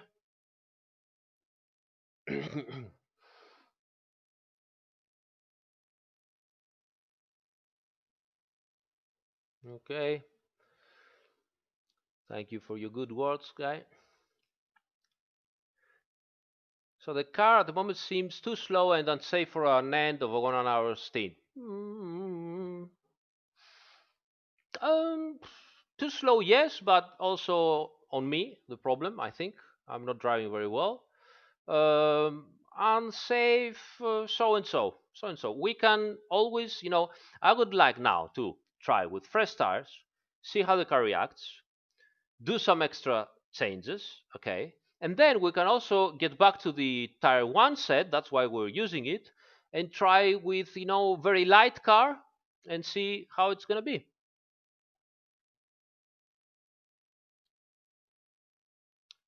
Downshift, yeah, probably in second, but I wanted to see if it's any better. Blah, blah, blah. The car does feel less jumpy. I've went on to the. I could feel that the car was planted, but then it was slidey because of the tires, not because it was bouncing. Hello, Tortellini. Are there differences in GT3 cars from Blancpain and other GT3 classes? The homologation for GT3 is the same, but then the balance of performance it's different. Usually all classes use similar balance of performance. I won't say identical, but similar.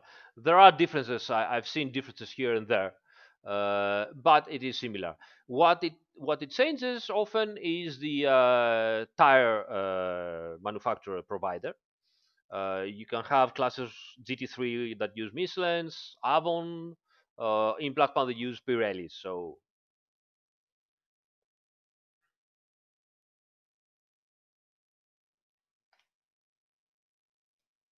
actually, I went to a tiny bit softer damper settings in slow because they were way too stiff. They were really stiff. They were like 35 clicks, so much stiffer.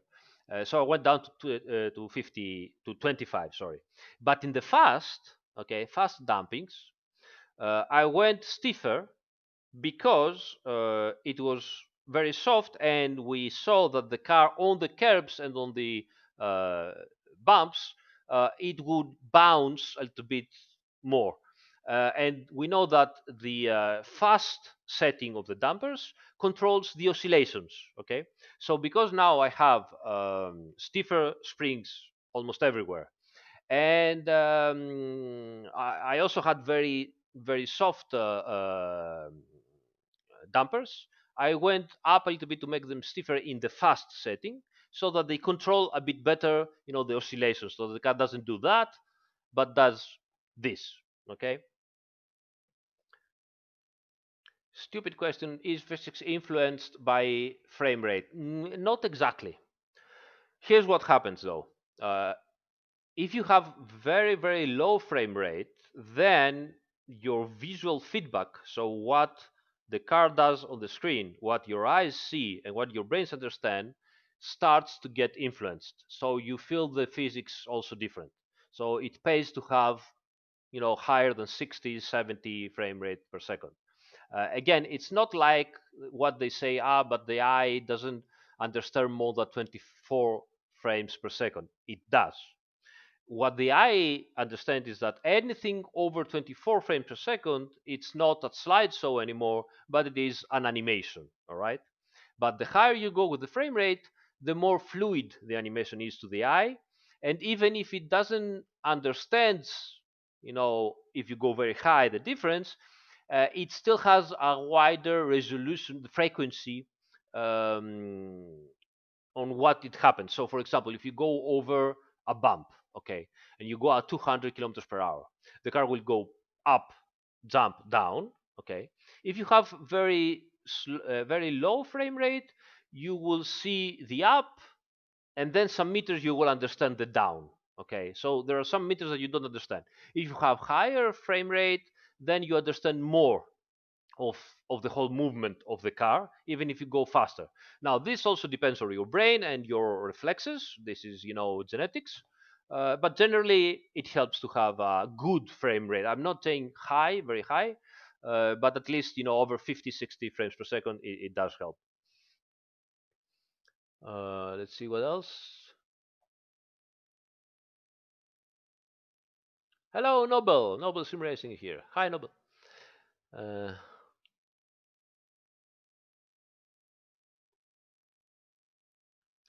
Uh, let's talk about the Aston and TC values uh, another day or maybe later.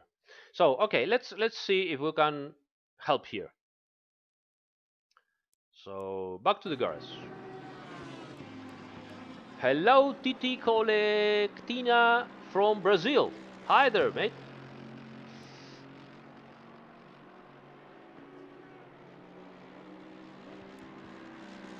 Okay, so new tire set.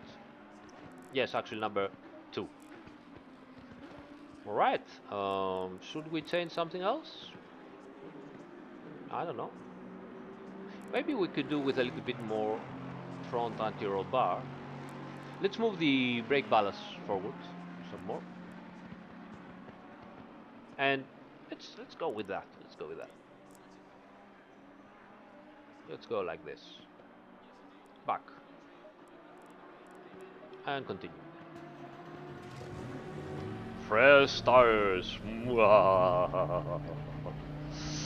Now I'm gonna do another 36 and I will be forever ashamed. Oh, come on, guys. I'm so tired. Have mercy with me. We're working so hard these days, and you know why. All right. Okay, let's go here.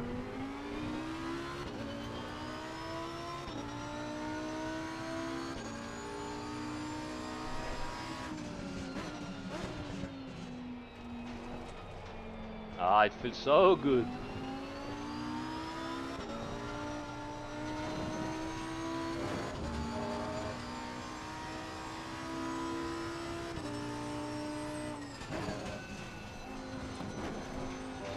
Yeah. A little bit of understeer here. Maybe the brake balance that we've moved forward. You see, again, the whole thing of those live streams, it's not to go really fast, but to let you guys understand what the car does and how to explain it, you know? So, okay, I had some understeer. Why? Why is that happening? Remember, we changed the brake balance to the front, so that might be the problem. Might be. We'll see in a minute with, the tires in the correct temperature. But always be critical. Always try to understand what is going on, what you've changed, and what that made and how it influenced the car. Right, so we definitely have some understeer, at least for now.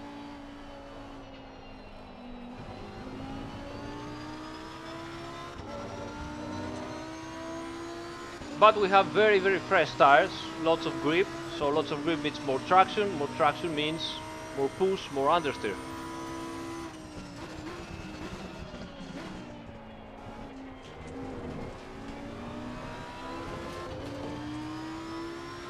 I'm not driving well.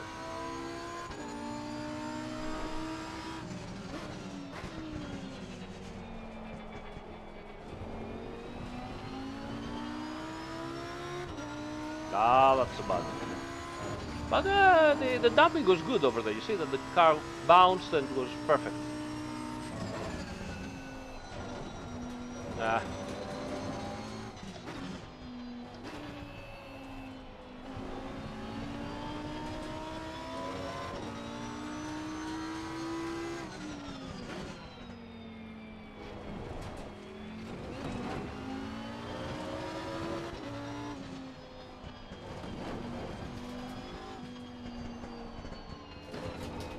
Oh, traffic.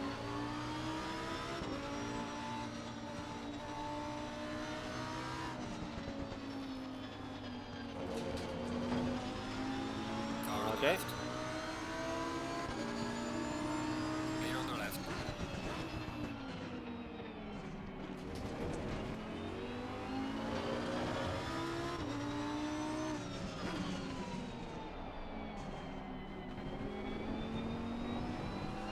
Let's go get it.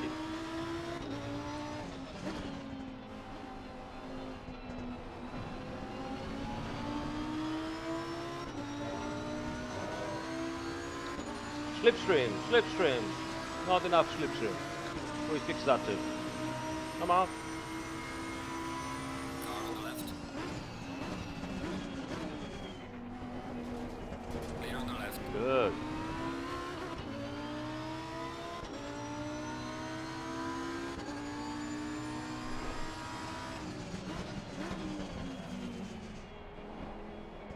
Car starts to rotate a bit better now with the tires. We'll have some understeer here.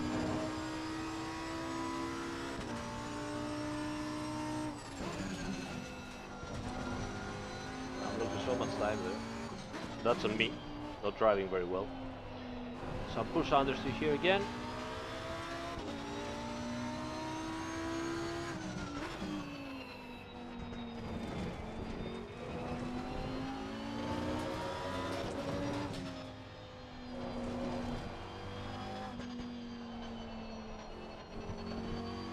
So it might be that, if we can't find a better compromise, we might be forced to leave the car a bit understeery when the tires are fresh, so that we have a car that's more, predictable when the tires are worn out. But we'll see about that in a minute. We still have some time. Car on the right. In there, yeah, right that. Sorry, David, it was David Pereira, right?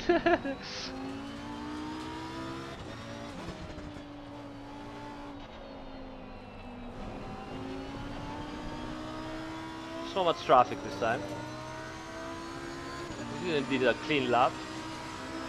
36 flat with not a clean lap and not a valid lap, but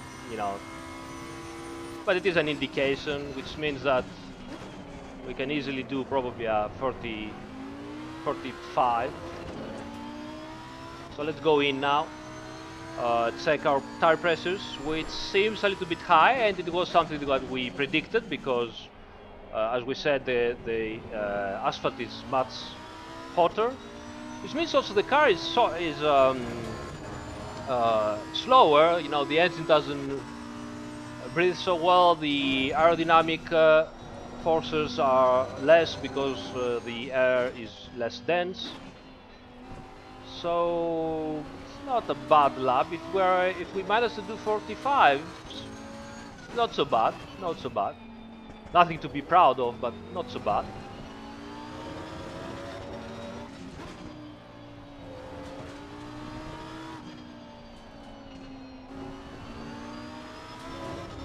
Yeah. So let's go in, fix a little bit the pressures for this situation, and see if we can improve in other situations.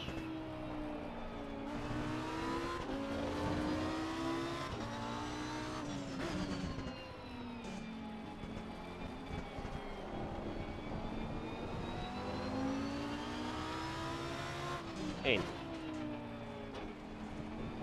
We go.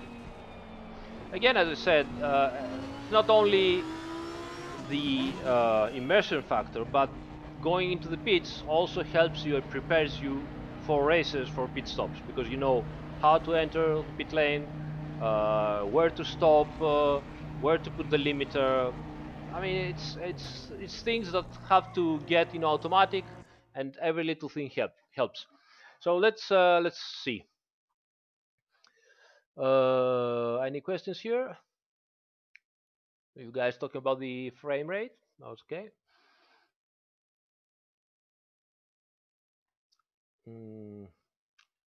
43s. I'm not in the state, mental and physical, to do 43s tonight, I believe, but we'll see. I'll be happy if we see a 44 tonight. I'm not so good. All right, so setup. Um, see that we don't have very different, so I guess we can use a little bit of negative camber more. Those cars really love negative camber. Ah, yes, the tire pressures are very high, so let's go down a bit. So we'll go down 3 here, maybe 2, 1, 2, and 3 here, 1, 2, 3, 4, and a couple here, 1, 2, and 1 maybe here. Okay, because I see some differences left and right. So I would like to try a stiffer front anti-roll bar. Actually, I'm a little bit in a situation where I don't really understand what I want to do. That's a little bit difficult because I don't want to upset the car, but I don't feel the car very fast. So a stiffer front anti-roll bar will give me some stability when I go left to right, left to right. That would help me right now because when I'm doing that left to right, change direction, the car is a little bit wobbly, a little bit. I don't feel it really stable. So let's see if this can help me. Just 2 clicks. Dampers were. I feel the dampers decent. The aero was good. Oh, here's something we can do. We can lower a little bit the brake ducts, 3 here and 2 here, so that we have a more homogeneous brake temperatures. You can see that on the head-up display of the tires, how they get hot um, or cold. So, all right, let's see.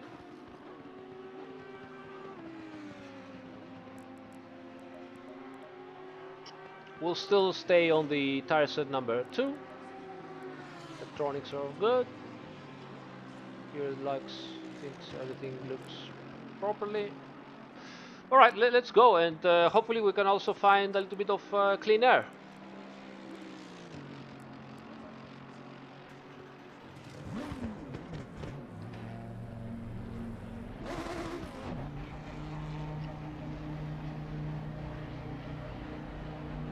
Yeah, I might, Copro Maniac, what a nickname, mate. I might need some lower tire pressures now. Because I've closed a little bit the brake duct, so might need a little bit lower. Oh, that was a good turn in, but too early to understand. Let's see. All right.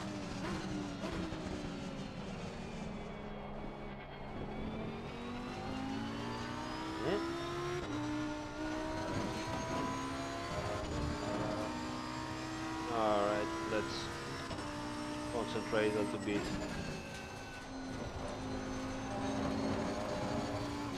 There's some understeer there here, but better to be safe here because later on with worn tires it's gonna be trickier.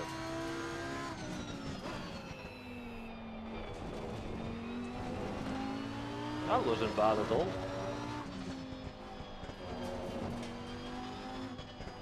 No, looks decent.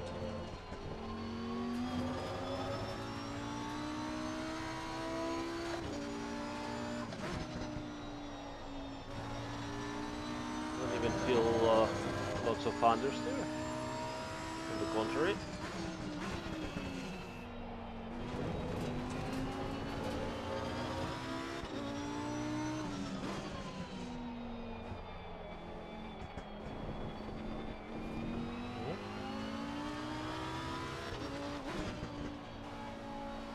Tires probably are not even into the super grip situation, so it's gonna be interesting.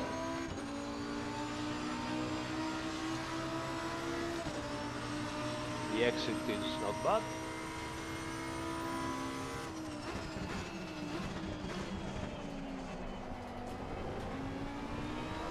Nice.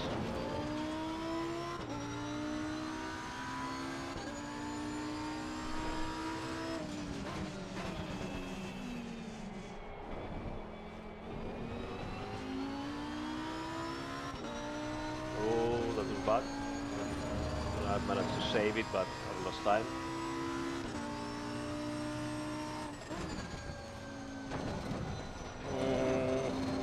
Again, way too wide there. Have some understeer in high speed. Yeah, here it's not bad, not bad at all. Actually better than before.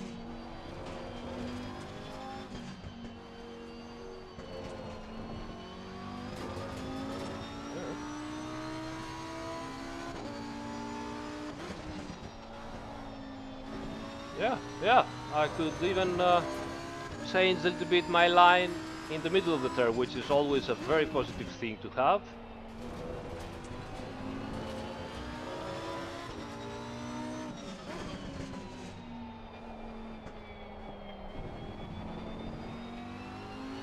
Yeah, I'm gaining.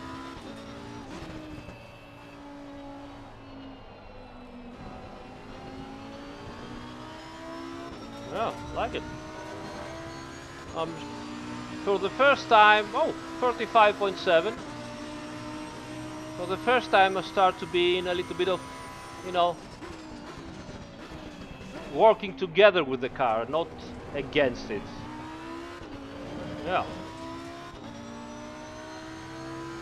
Right. We're into something now. Up. That's the damn turn over there. It makes me do the Takumi style turning. Hope you all know who Takumi is. You see, so probably the tires now, I have more worn tires at the back, and it starts to, you know, give me problems. And obviously I've got higher pressures at the rear right now, so I'm starting to feel the problems.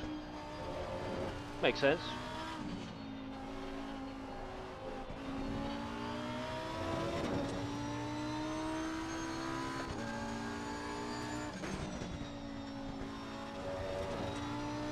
Makes sense. I have to lower it to be the rear tire pressures.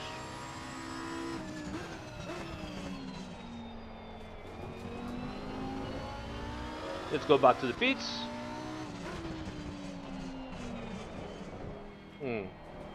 Yeah, every time I trail brake, car moves way too much forward, so this is something I have to take care of.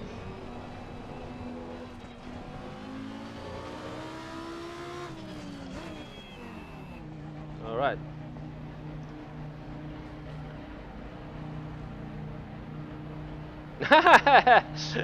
Turn off my lights when overtaking the night. No, I can't do that because you get a drive-through penalty. Stop. All right, so yes, Nezamag says tires are in the danger area now for a few laps. I've never been able to fix it. Yes, this indeed happens because the car is very rear weight, has more than 60% of the rear. Um, you will tend to wear the rear tires more and sooner. So at some point when you have fresh tires, what is happening um, is that you get the rear tires worn sooner than the front. The front tires stay still on the hyper grip, the qualifying grip, while the rears have fallen down to the race grip, let's say, which is a big step. Not so big, but it is an important step. And so for a couple of laps, you have this oversteery situation. Uh, how to fix it? Now, obviously, um, you could make a setup that is very compromised, so that when this happens, you know, you get your tires. You get a balance of the car that is more neutral. But there's something else that the real cars and the real teams do. Sometimes, if they know that the circuit is critical, the car is critical, they might break in the tires. So they will use the tires in the practice sessions and the qualifying, the fresh tires. They will use it just to get out of the super grip, uh, you know, uh, section. So 2 or 3 laps, and they will start the race with those tires that they are already in the stable situation. They do it. So think about it. It's a possibility. Do you think that analyzing telemetry at Modec might help you find the ideal setup faster? Yes, it might be, but I want to show you guys how to do this without, knowing everything and going very deep into it. Just one, two clicks, and find out. It is also true that, with experience, you arrive at a situation where I could make the setup as it is right now in like 10 minutes, but I don't want you to see that, because I don't want to pump change everything together and you're like, oh wow, why did he do this? This is why we're wasting 2 hours of our time to go through each and every single click, laps, single clicks, laps, and explain what the car does on those clicks, explain how the handling changes, so that you guys get an idea and possibly replicate the same things into your car and to your setup, because the setup is not so much to make you go faster. Don't believe into the magic. You get a setup, you instantly go 2 or 3 seconds faster. The setup is to make you more comfortable with the car, so that you can go faster. Okay, that's what the main, you know, usage of the setup should be. So, where was I?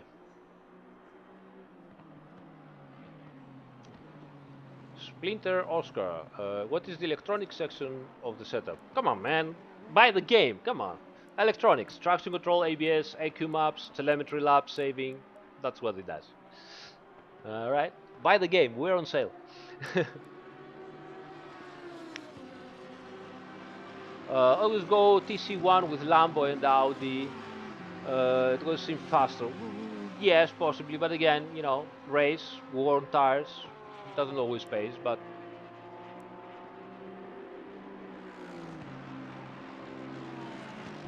all right, all right, all right, all right. Let's see. I liked what we did. Let's see the tires, how they are. So, oh, at the front we're at 2.9. At the rear we're at 2.8.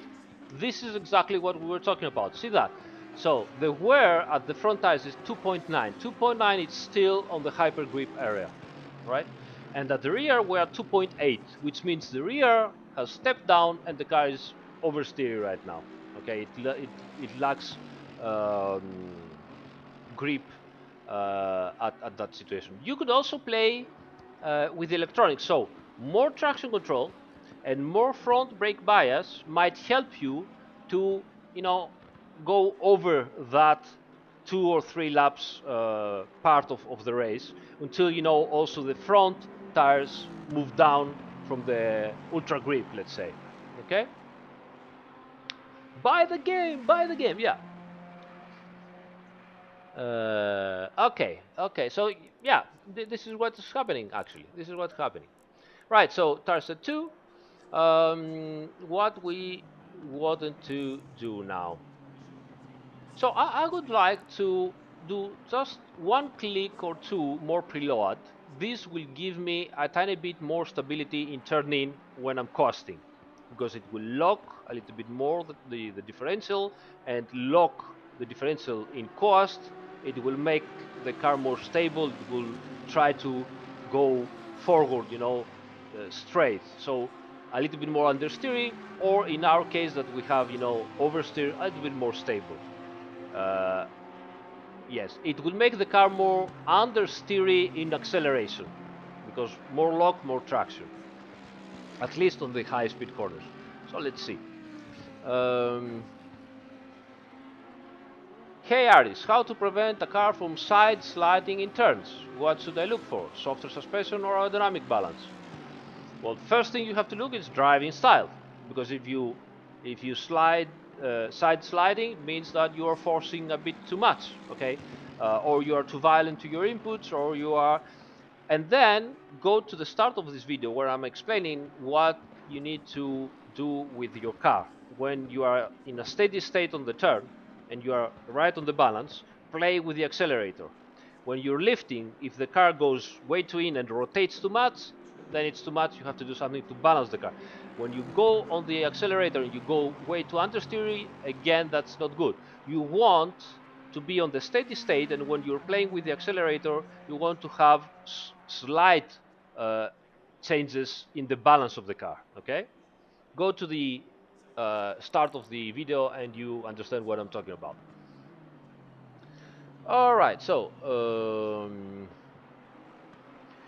we said that the the rear pressure was a little bit too high, so let's lower that down.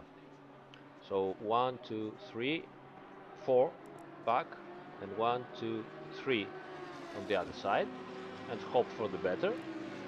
Let's save the setup. We will call it aggressive 2 hot, because we know it's very hot.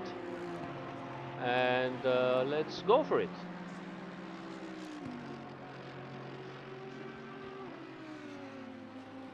It's not, Joe says, the differential is blocked under that limit we'll put the setup, 130 Newton meters for now, and open over it. No, I mean, yes, your think is correct. What you say is correct, but when it opens, it doesn't open totally. It opens to the lock that has from homologation, which for those cars is usually around 20-30% lock in power and very very locked in cost, like 80-90%. They are really very locked in cost to prevent the car to rotate, when it's going into cost. All right, so let's try it. Let's try it. Let's try it. Let's try. I'm getting. Sorry about that today, guys. I'm a little bit tired. Hope you're having fun and you're managing to understand something from this whole situation. I'm not giving too much of a spectacle here. The lap times are dreadful, but it is what it is. All right, let's see.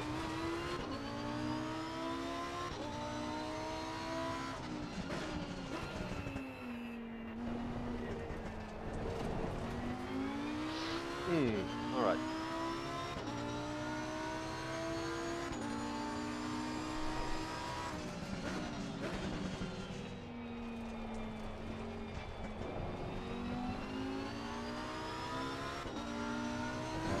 Oh.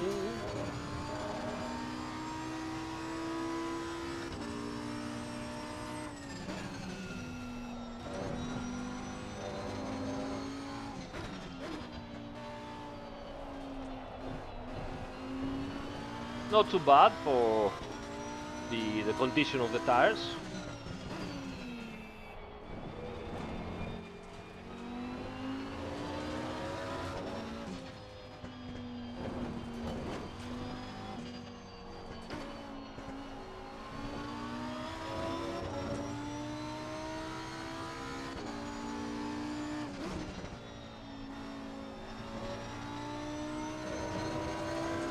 Seems decent.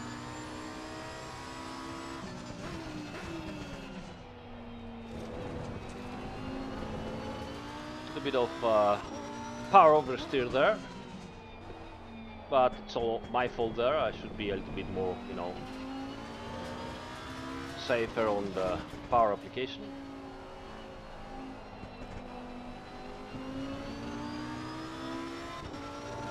We could use certainly a bit less of traction control here, but for now we'll keep it like that.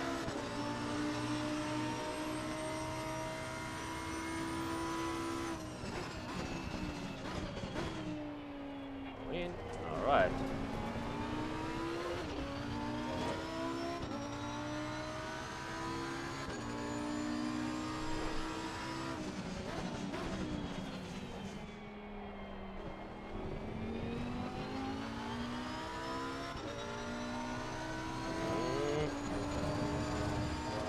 On the limit.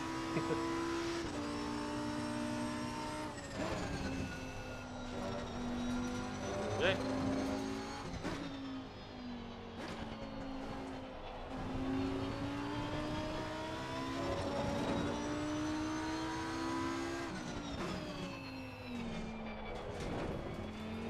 That was bad on my side.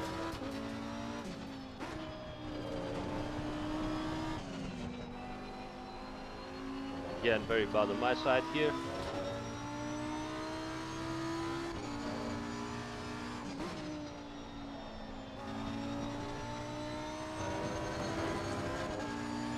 Ah.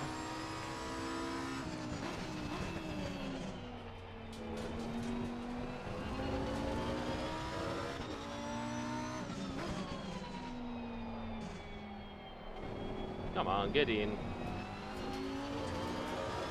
Went out from the rubber tarmac and that was slidey there. Alright. 46.3. Okay, let's lower a little bit the traction control to 2. See what we can do here. Obviously now I have to be careful with my throttle application. And I did completely wrong all the turn. T1. Well done, Aris. Yay!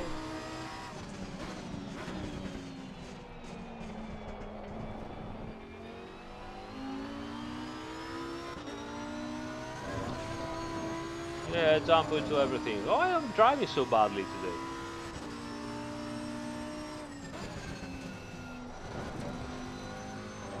That was decent.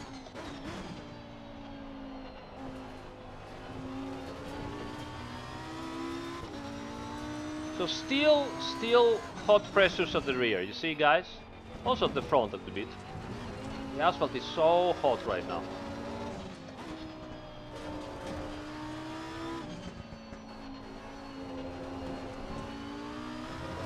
Need to work with the car there.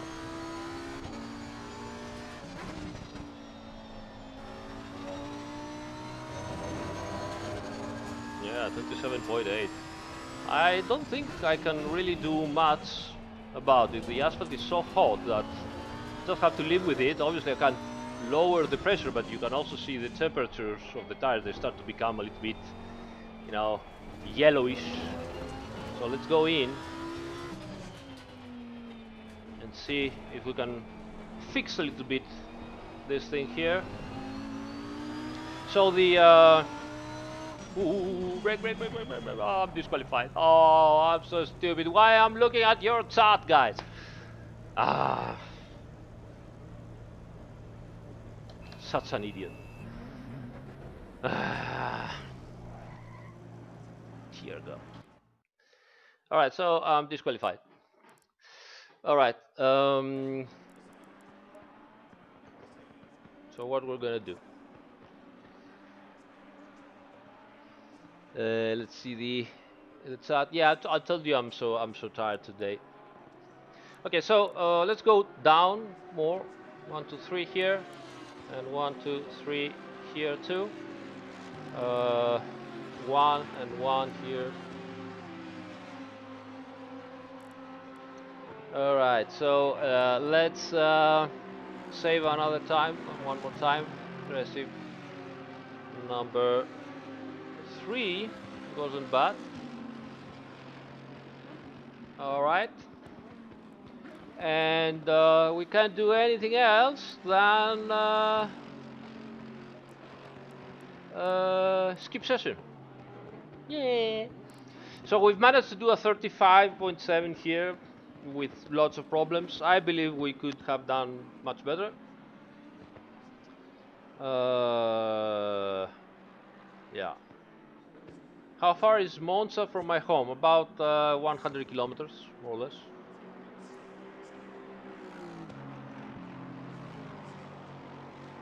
Hey, yeah! Pizza and beers. Okay, so Joao Relvas, right? He asks, uh, sorry, hmm, what are the changes in the setup you must do between 20 degrees and 30 degrees track temperatures? Well, the main thing that you have to change is the tire pressures, because with a hotter track temperature, the pressures go up, okay? Because the tires get hotter. Now, the first thing you have to check is the tire pressures. You are going to have, hotter tires. You might not be able to cool them down. A couple of things that you can do to cool them is using a bit softer dampers. Obviously, using softer dampers, you have to take care and not compromise the handling of the car. So go all of them, 5 clicks down, or all of them 10 clicks down, trying to help a little bit the situation of the tires. And you can also use a little bit wider brake ducts, because the temperature of the brakes, the air that they get to cool down is very close to the asphalt. So the hotter the asphalt, the more hot air the brake ducts get to cool the brakes. Now the brakes, in turn, they get very hot and they dissipate heat into the rims, and the rims into the inside air of the tires. So it's all a cycle, and it's difficult. So hotter temperatures, lower tire pressures to start with, a tiny bit wider brake ducts, maybe a tiny bit softer dampers. That's all you can do. You are going to get, overheating tires at some point if the temperature is very hot. You have to live with it. Try at least to have the pressures correct. All right. Okay. So let's do a final time attack. I'd say. Yeah. Let's try to do this skip session. Let's go to qualifying and see if we can drive. Yeah, yeah. ACC simulates all of that stuff. As I said, very important. Ambient temperature is one thing. Asphalt track temperature is another thing. So, uh, for example, the um, uh, the engine and more importantly the aerodynamics gain an average of the ambient and track temperature. The brake tanks, especially the front ones, are very low to the ground, so they get a higher ambient temperature because it's too hot from the asphalt. What road car I drive? I now drive a Miata NB 1.6, terribly slow, but so much fun. One of the most neutral handling cars out there by anything. I mean, I've tested tons of sports cars, hypercars, everything. The Miata remains one of those cars that are so neutral. You can do whatever you want, and you can also hurt yourself if you not do knowing what you're doing. All right. Did you by chance work on Assetto Corsa? Of course I did, mate. I did all the physics, all the cars. I also did part of the user interface design and the web presence and website, because back then we were so small teams that everybody had to do, 5 or 10 jobs altogether. How do you drive so long without drinking water? I go running, my friend. You have to run, and you have to run long distances, and it does miracles for your driving endurance. All right, all right, all right, all right. Okay, yeah, we have everything. Let's uh, let's put some fresh tires and try. Green light. Go, go, go. No, honestly, I don't play Assetto Corsa 1 anymore because I don't have the time. Actually, I don't have even the time to play much. So that's is one of the reasons I'm doing those kind of uh, you know um, live streams, because it keeps me close to you guys and close to driving and experiencing the actual game, because otherwise during the whole day I have to drive, test, input values, drive, test, input values, work all the day, long hours on the game. And then at the end of the day you're so tired and you say, what, I'm going back to have some fun with the family, and that's it. So I needed some quality time with the simulator, and those live streams permit you to do that. It's once in a week, so yeah, I can do that. It's cool stuff. Car on the left. Clear on the left. Right. Okay, so don't let me check the chat anymore. Let's focus a little bit and try a decent lap time.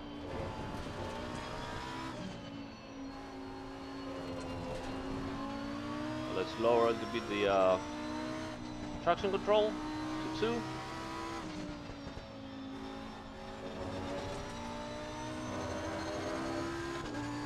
And let's see.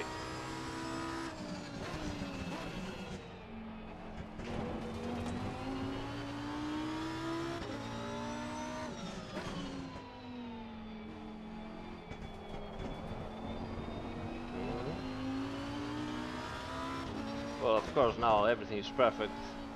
Tires are so good. I didn't lower the fuel. I could have done with much less, like 30 or 20 liters, but anyway, doesn't matter.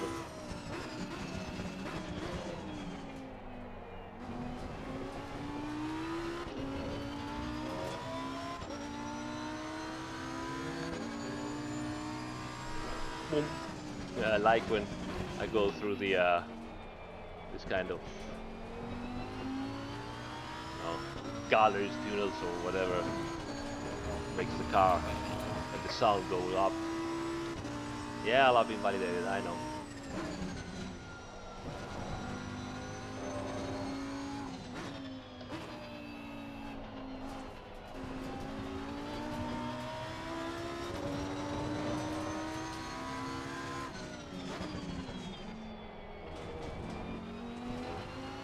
Carpet's very nice.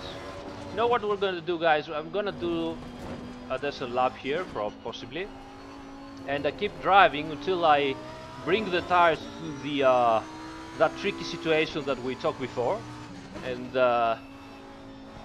when I'll be there, I will change the traction control and the brake balance and see if I can, survive, as we say.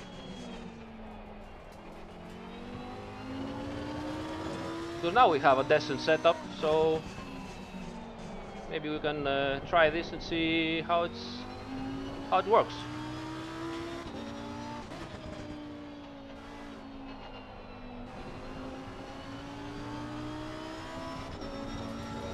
Setup is a little bit on the understeery side. Oh, with arrows, 45, not bad.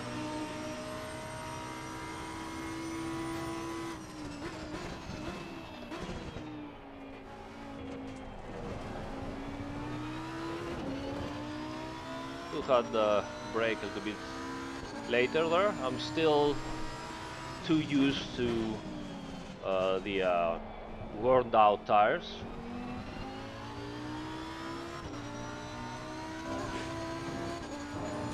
Oh, so much better here.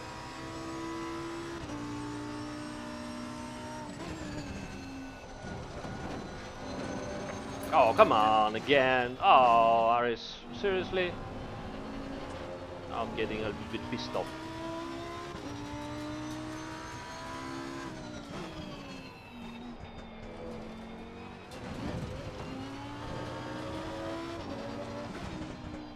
Yeah, really drive really bad. You see, not even focused on what gear I had to do to put. It's not. It's not the right day, but who cares? Having fun. Come on.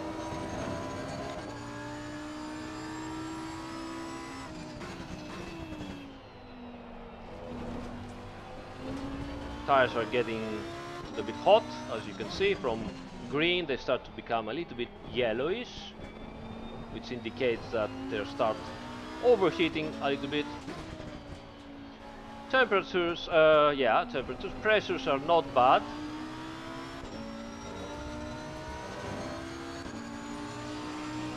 .45 again, with really terrible driving.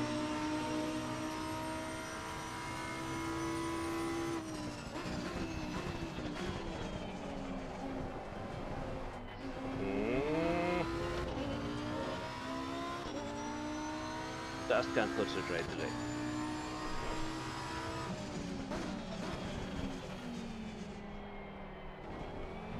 So slow.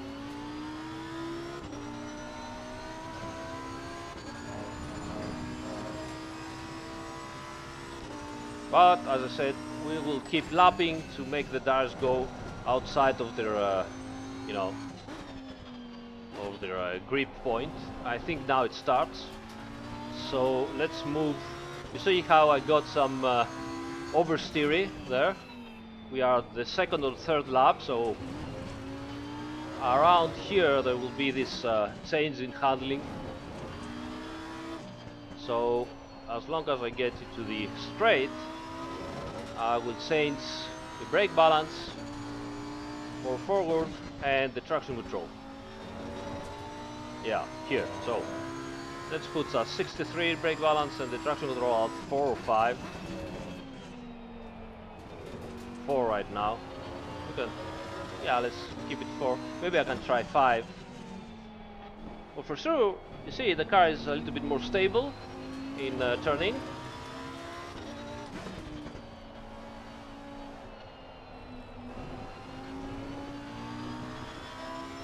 Traction control feels decent.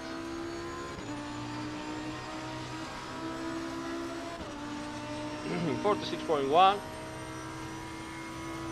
And now we are in the danger zone. Danger, danger. High voltage. Good. Decent stability in turning, with more brake balance to the front. So this is something that you can definitely do.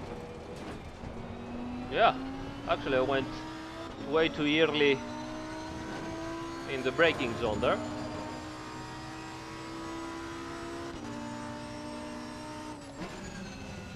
Oh, that was nice here. Car stable.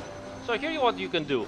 When you start and instantly feel the car getting more oversteery at turn in, don't wait. Don't wait, because if you wait, you'll get to a point where you will turn in for a turn and you'll have massive oversteer, and that will kill your tires, your rear tires even more. So don't wait. Right away, put and push the brake balance to the front. Raise the traction control, and that will protect you until you know the car becomes the tires become equally worn out again, and the car becomes more stable. So here's something you can do.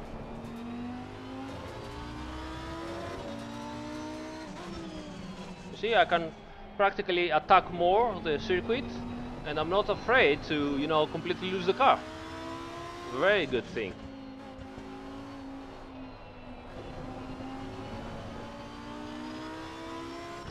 Yeah. Yeah.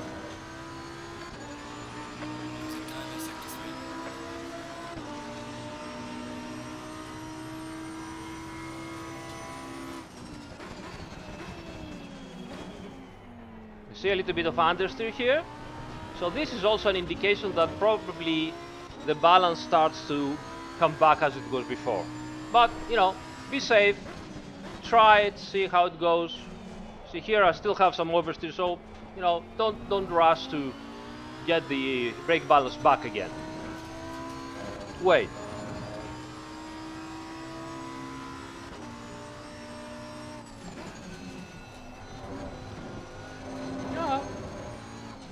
works pretty well. You see? Still tricky, so you have to be careful. You can still raise a little bit the traction control. Let's put it to 5.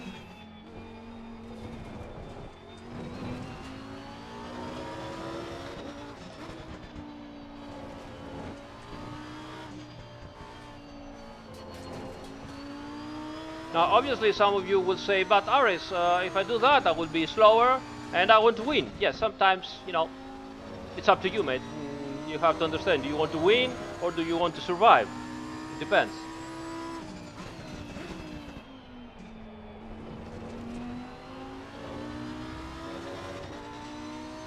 We're practically in the worst case scenario right now. So we are at Hungaroring, extremely tricky track. We have lots of, I mean, the asphalt is very hot, 30 degrees and rising. And we have a situation with the tires until we get out of that front extra grip, rear less grip.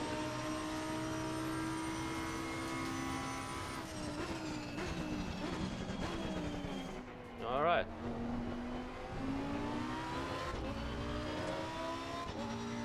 Okay. I think I'll go PT in now. Wasn't that bad, wasn't it?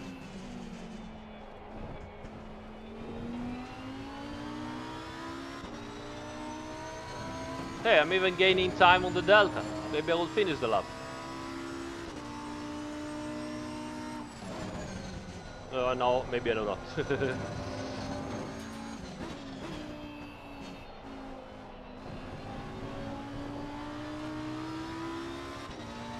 Maybe I will.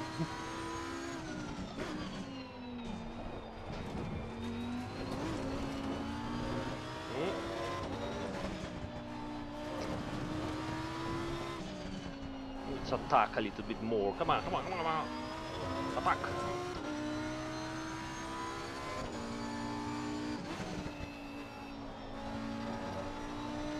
Yeah.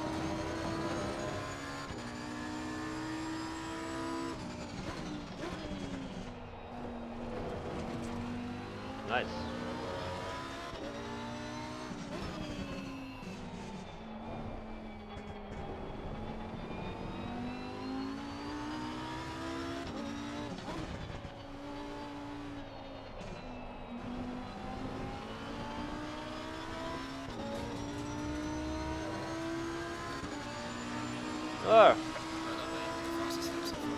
World tires, 43 liters.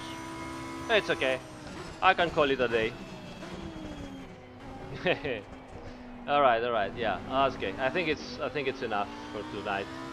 I'm starting to not, I mean, I cannot drive well. We have a decent setup. I'll tell you what, guys. I will also make tomorrow morning a couple of laps in normal ambient temperature, like 30, 27. I will fix the pressures, and I will post that setup for you to try, and you can let me know what you think. Let me go back to the pits, and we can have some questions and answer session, so I can reply to all your questions. All right?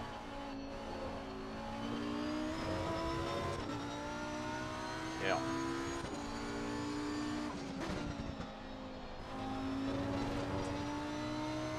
Yeah, setup is not bad. Not bad.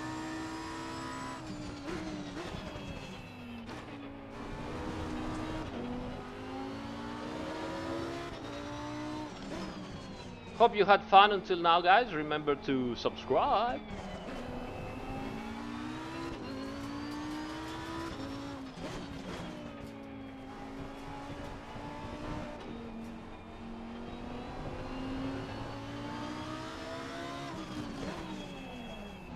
All right.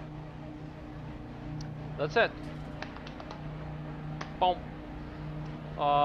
That was terrible, huh? Tonight was really, really terrible. Tonight was like, one of these demonstrations where haters can say, "Oh, that's the developers of Assetto Corsa. Oh, that sucks." All right, all right. So turn to garage, stop. Yeah, we didn't change anything, but I would save it anyway because you never know. Number four, number four, number four. All right, save. Cool. Okay.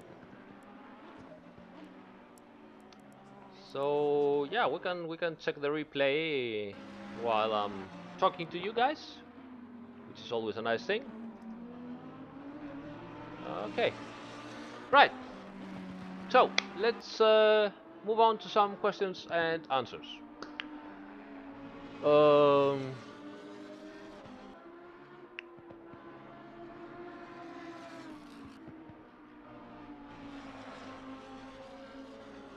right. I won't answer things about other sims. All right. Blah blah blah blah. Okay, so Magic Dog 28 asks, what is the average lifespan of these Pirelli tires? Plus, a couple of questions. Okay, yeah. Okay, the average lifespan of these Pirelli tires is, well, practically all teams use just one stint, so 1 hour. Okay, the tires can go on, and on the good, on the correct conditions, atmospheric and everything, proper setup, car, and driving technique, they can even do two stints. But you are pushing it. You are really pushing it. They are very occasionally do it in 24 hours races. They will never do it in other kind of races. Not even 6 hours or 9 hours. They will just change every new stint. They go in, change tires always. Okay. So, in terms of wear, in terms of millimeter depth, as you know, the tires new have a 3 millimeters depth. When you are close to 2 millimeters, you are starting to having issues. They will push it up to 1.5 millimeters, 1.6, but this is probably at the limit. And that's not just it. You also have to keep in mind the fact that the tires might got worn out differently and asymmetrically, and this also makes the car even more difficult to drive as the tires get more and more worn out. Okay. Another thing that you need to know, as we said before, for the first two, I mean, from 3 down to 2.88, 2.87 depth, the tires have the ultra grip for qualifying. After that, they have a pretty fast drop off. They will lose. We're still talking about 0.01% or 0.02% of grip, but on a car that is very balanced right on the ends, it makes a difference. So you have this drop off, and then they will lose grip, but in a very stable and slow way. It's not impossible, it happens actually, that the best lap of the car is at around 40-45 minutes of a stint. So you start with the fresh tires, but the car is very heavy because we are talking about 120, 130 liters, which is more than 100 kilos of fuel. The tires get worn out, but they will lose a little grip. Steadily, they lose little grip. The handling and the feeling of the car is that the car is slidey. It is not so good, but because it loses so much weight from the fuel, it becomes faster. So at around 40-45 minutes of the stint, uh, on some tracks, not at Hungaroring, it often happens that the car make the best lap, the fastest lap of the race. All right. Okay. Let's move on. Uh, all right. Thank you, guys. Thank you for the good questions. Random question: do you have an opinion about sim racing as an e-sport? From King Yong Understeer. Nice nick. Do I have an opinion? I'll tell you what. If there is an actual e-sport, then one of them is sim racing, because it actually needs also some physical condition and training, and and work. Okay, so yes, I would say e-sport sim racing is a proper e-sport. How I would say all that things that happened. As usual, it has many advantages and many disadvantages. Um, the advantage is that people outside start to have a different opinion about what we do as a community and as developers and everything, because I can tell you that a decade ago people were laughing at us, especially professionals. Now I won't say everybody, but even the most critical people are curious about us. Other people are like, they're searching for us, and they're like, let me know what you're doing, let me try, let me train with the simulator, uh, so this is good. The organizations also start to think that esports is a good way to convince people to come to the circuit, and especially younger people, which are not so concerned and not so uh, positive about motorsport nowadays. So it's a good thing. Bad thing is, you know, it depends what kind of spectacle you're creating from esports. If the spectacle is, I will bump into the one in front of me so I can win the race, that gives, a bad credibility to our sport, to our hobby, and make people think, okay, they're still playing. They're games. They're not doing something serious. So also what kind of image our community gives to the outside people. If people visit our forums and our communities and see people, complaining and hating and flaming with one sim against the other or talking bullshit, that gives a pretty bad image to the outside, to people that would like to join or they are curious about what we're doing, but they read those stuff and say, okay, those guys are not interested, they're just gaming and they are immature or whatever. If they see a community that talks about setups, talks about real racers, talks about driving techniques, talks about racing, that gives a much more positive. And to be honest, it's not only the image that we show outside, but also how we enjoy our hobby ourselves. I mean, one of the biggest criticisms I have to the community is that you get a post that is a flame bait and says that sim is better than the other, or that sim sucks, and it has like, 10 pages of people talking about it.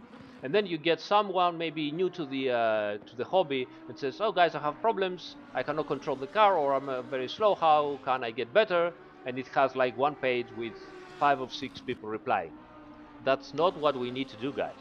That's not what we need to do. We need to help people come in. We need to talk about the things that we like and make us happy, because in the end this is a hobby and it is our free time. And if we use our free time to complain and have fights, then why we're doing it?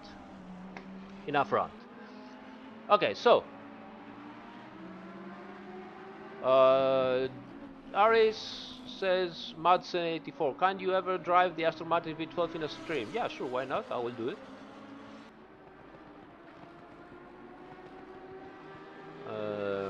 Thank you guys for your nice talks. No, I will not be driving the big grid at Spa with David Perel and Jimmy Broadbent, which I say hi to the guys.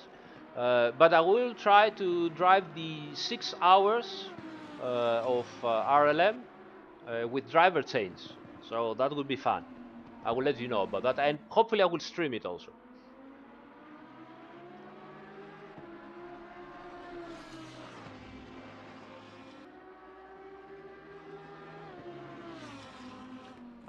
Tortellini asks, is something known as pads knockoff real in Assetto Corsa competizione? Are pads, especially their distance from disc simulated? You can drive the pads 4 that normally shouldn't be in the simulator, but I put them only for you guys to try, because all the pads, the braking pads that those cars use, they can, resist for at least 2 hours or 3 hours. All the pads, even pads 1, pads 2 for 24 hours, pads 3 for 24 hours. So to feel that kind of thing, a little bit of dead zone on the brake, you would need to do something like, 4 or 6 hours of driving. Pad number 4 is very aggressive, and it wears out very fast. So in about 30 to 30 minutes, you're gonna feel a lot of dead zone on your brake pedal and completely non-linear response from the brake pad. So put your pads number 4 and drive for about half an hour, and let me know what you feel about it. Do you know when ACC will be available to console players? I don't know, guys. Honestly, I'm not aware. I don't know that kind of stuff. It's not up to me to discuss this kind of stuff. If something like that happens, you will get an official, announcement from the official channels of Assetto Corsa. But I don't know what to tell you. Uh, all right.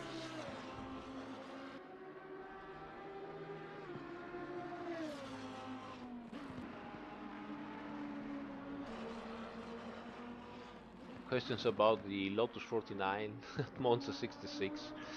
Keep in mind that those cars also create a little bit of lift instead of downforce. So at high speeds, bigger the tires create lift normally.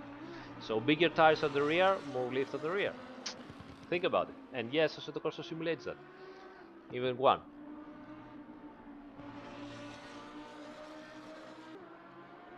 What is the ideal of good percent of aero balance that we see in the aero setup tab? Now, attention. The aero bias that you see in the setup, it's not the balance front and back, okay? Because I cannot show you that. It's confidential. I cannot show you the aero map of the cars and where the balance is. But what I can show you to help you a little bit is uh, at a specific rake of the car, so 60 right head at the front, 65 at the rear, you should have more or less zero on that number. And depending zero, what it means that the aero balance stays at a specific point uh, that is the car's normal aero balance, base setup. I cannot tell you if that is, I don't know, 40% at the front or 30% at the front or 50% at the front. It's different for every car. But at 60, 65, zero is the number. Now, depending what you do, the balance moves forward, so positive number, or backward, so negative number. So how can you use that? You can change, for example, the rear wing, and you can see that you had zero before, and now you have, I don't know, 2 positive. You can modify the right height and bring it back to zero, so that you have the same balance even with lower rear wing. Is that clear? Maybe we can explain that one more time. There is explanation of this into, I think, how to understand your car live stream. But maybe we can explain it one more time in a different stream.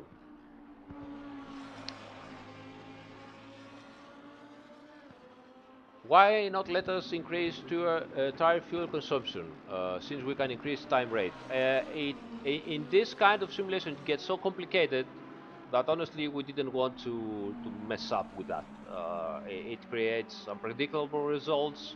A car changes in balance way too fast. We didn't want to do that. So it is what it is, and it is an endurance sim. So I would love you guys to see you doing more stuff like if it is an endurance races. RLM, Red Line Motorsports, indeed, RLM. Question by Oliver West.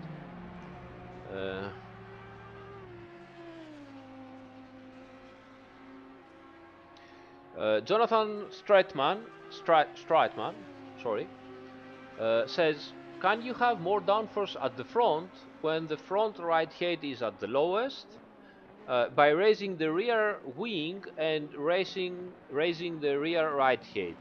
Well, obviously, raising the rear wing will give you more downforce at the rear, but you can keep raising the rear right head, and that will move the downforce to the front. You will have the same downforce, but moving to the front. You can use the aero bias number to see where you're going, if you're moving forward or backwards. Do Captain Barracuda asks, do teams ever use tape on duct openings? If so, is this something that can be torn off in pit stops in the future? Yes, they do use duct tape, especially on 24 hours races, especially when you go down to the night. They will cover a little bit the duct tapes and so on. Sorry, they will cover the air ducts with tape and so on. Is this something that can be turned off in pit stops in the future? I don't know. Good questions. Mm, I don't know. We'll have to think about it. Would be nice, yeah.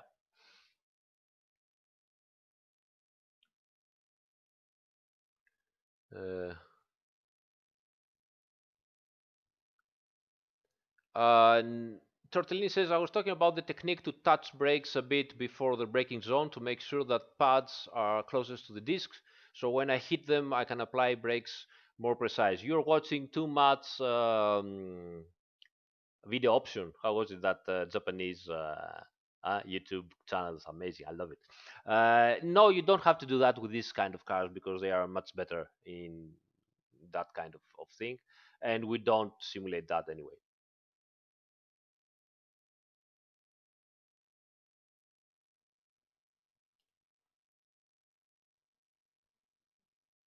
Nico Massi says, "Do you know if an update hotfix is coming for the DLC?" I guess together at this point. Brinky Yeti says, if I have understeer when transitioning from braking to acceleration, do I need to increase the diff preload? Now, obviously, the preload will make small changes. So it depends how much difference you have. Um, a couple of things you could do. More front brake bias, more stiff bump stops, and less bump stop gap range. That can help you. Also, watch the start of the stream where I was explaining that the car would do the body of the car was moving way too much, and I had this kind of effect of transitioning oversteer, and that indicated that the wheel rates were so soft that they will permit the body to move a lot, and so I had lots of aerodynamic balance movement.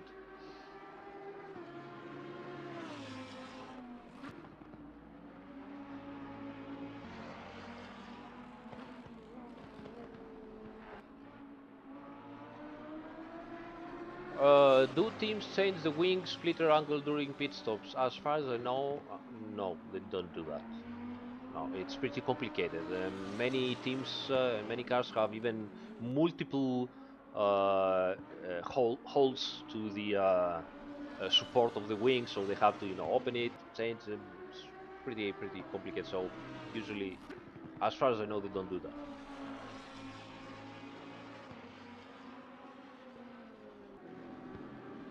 Question: why the HUD disappear during some online races? You have probably some of your buttons is connected to the F2 that changes the HUD. So check your buttons assignments, and anyway, just press F2 and it will cycle, and you get back your HUD.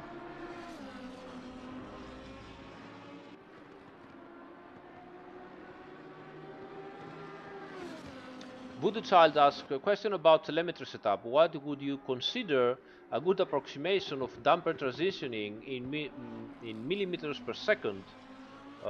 Damper transition from slow to fast. About 40 to 50 millimeters per second sound reasonable. It's not that easy, unfortunately, because now we have curves graphs, and it's not a specific point in speed that they change. Each click changes in a different. Usually, the stiffer the damper, the slow damper, um, the slower the transition speed is. Did I make myself clear? I hope so. So the stiffer the slow damper, the slower the transition speed is. and vice versa. So it's not so easy to understand.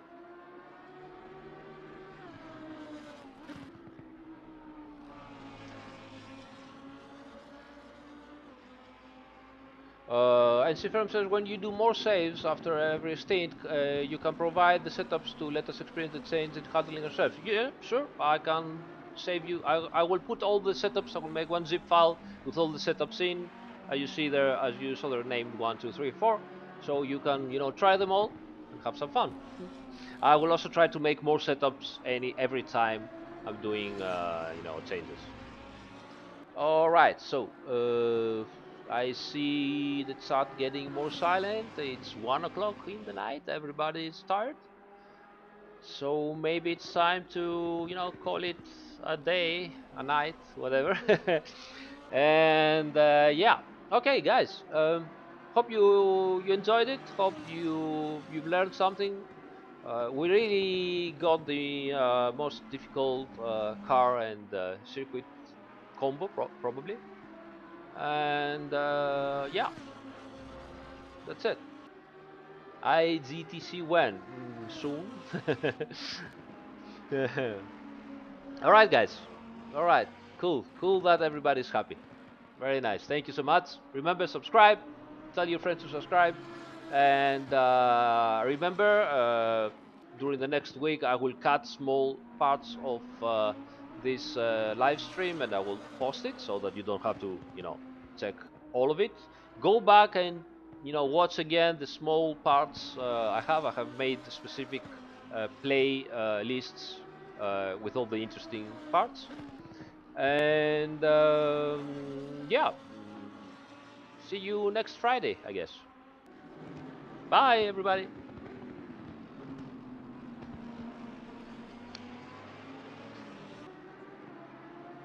I won't be able to stop the stream today. All right, yeah, I can do that. I can do that. All right. Okay. Goodbye. Good night.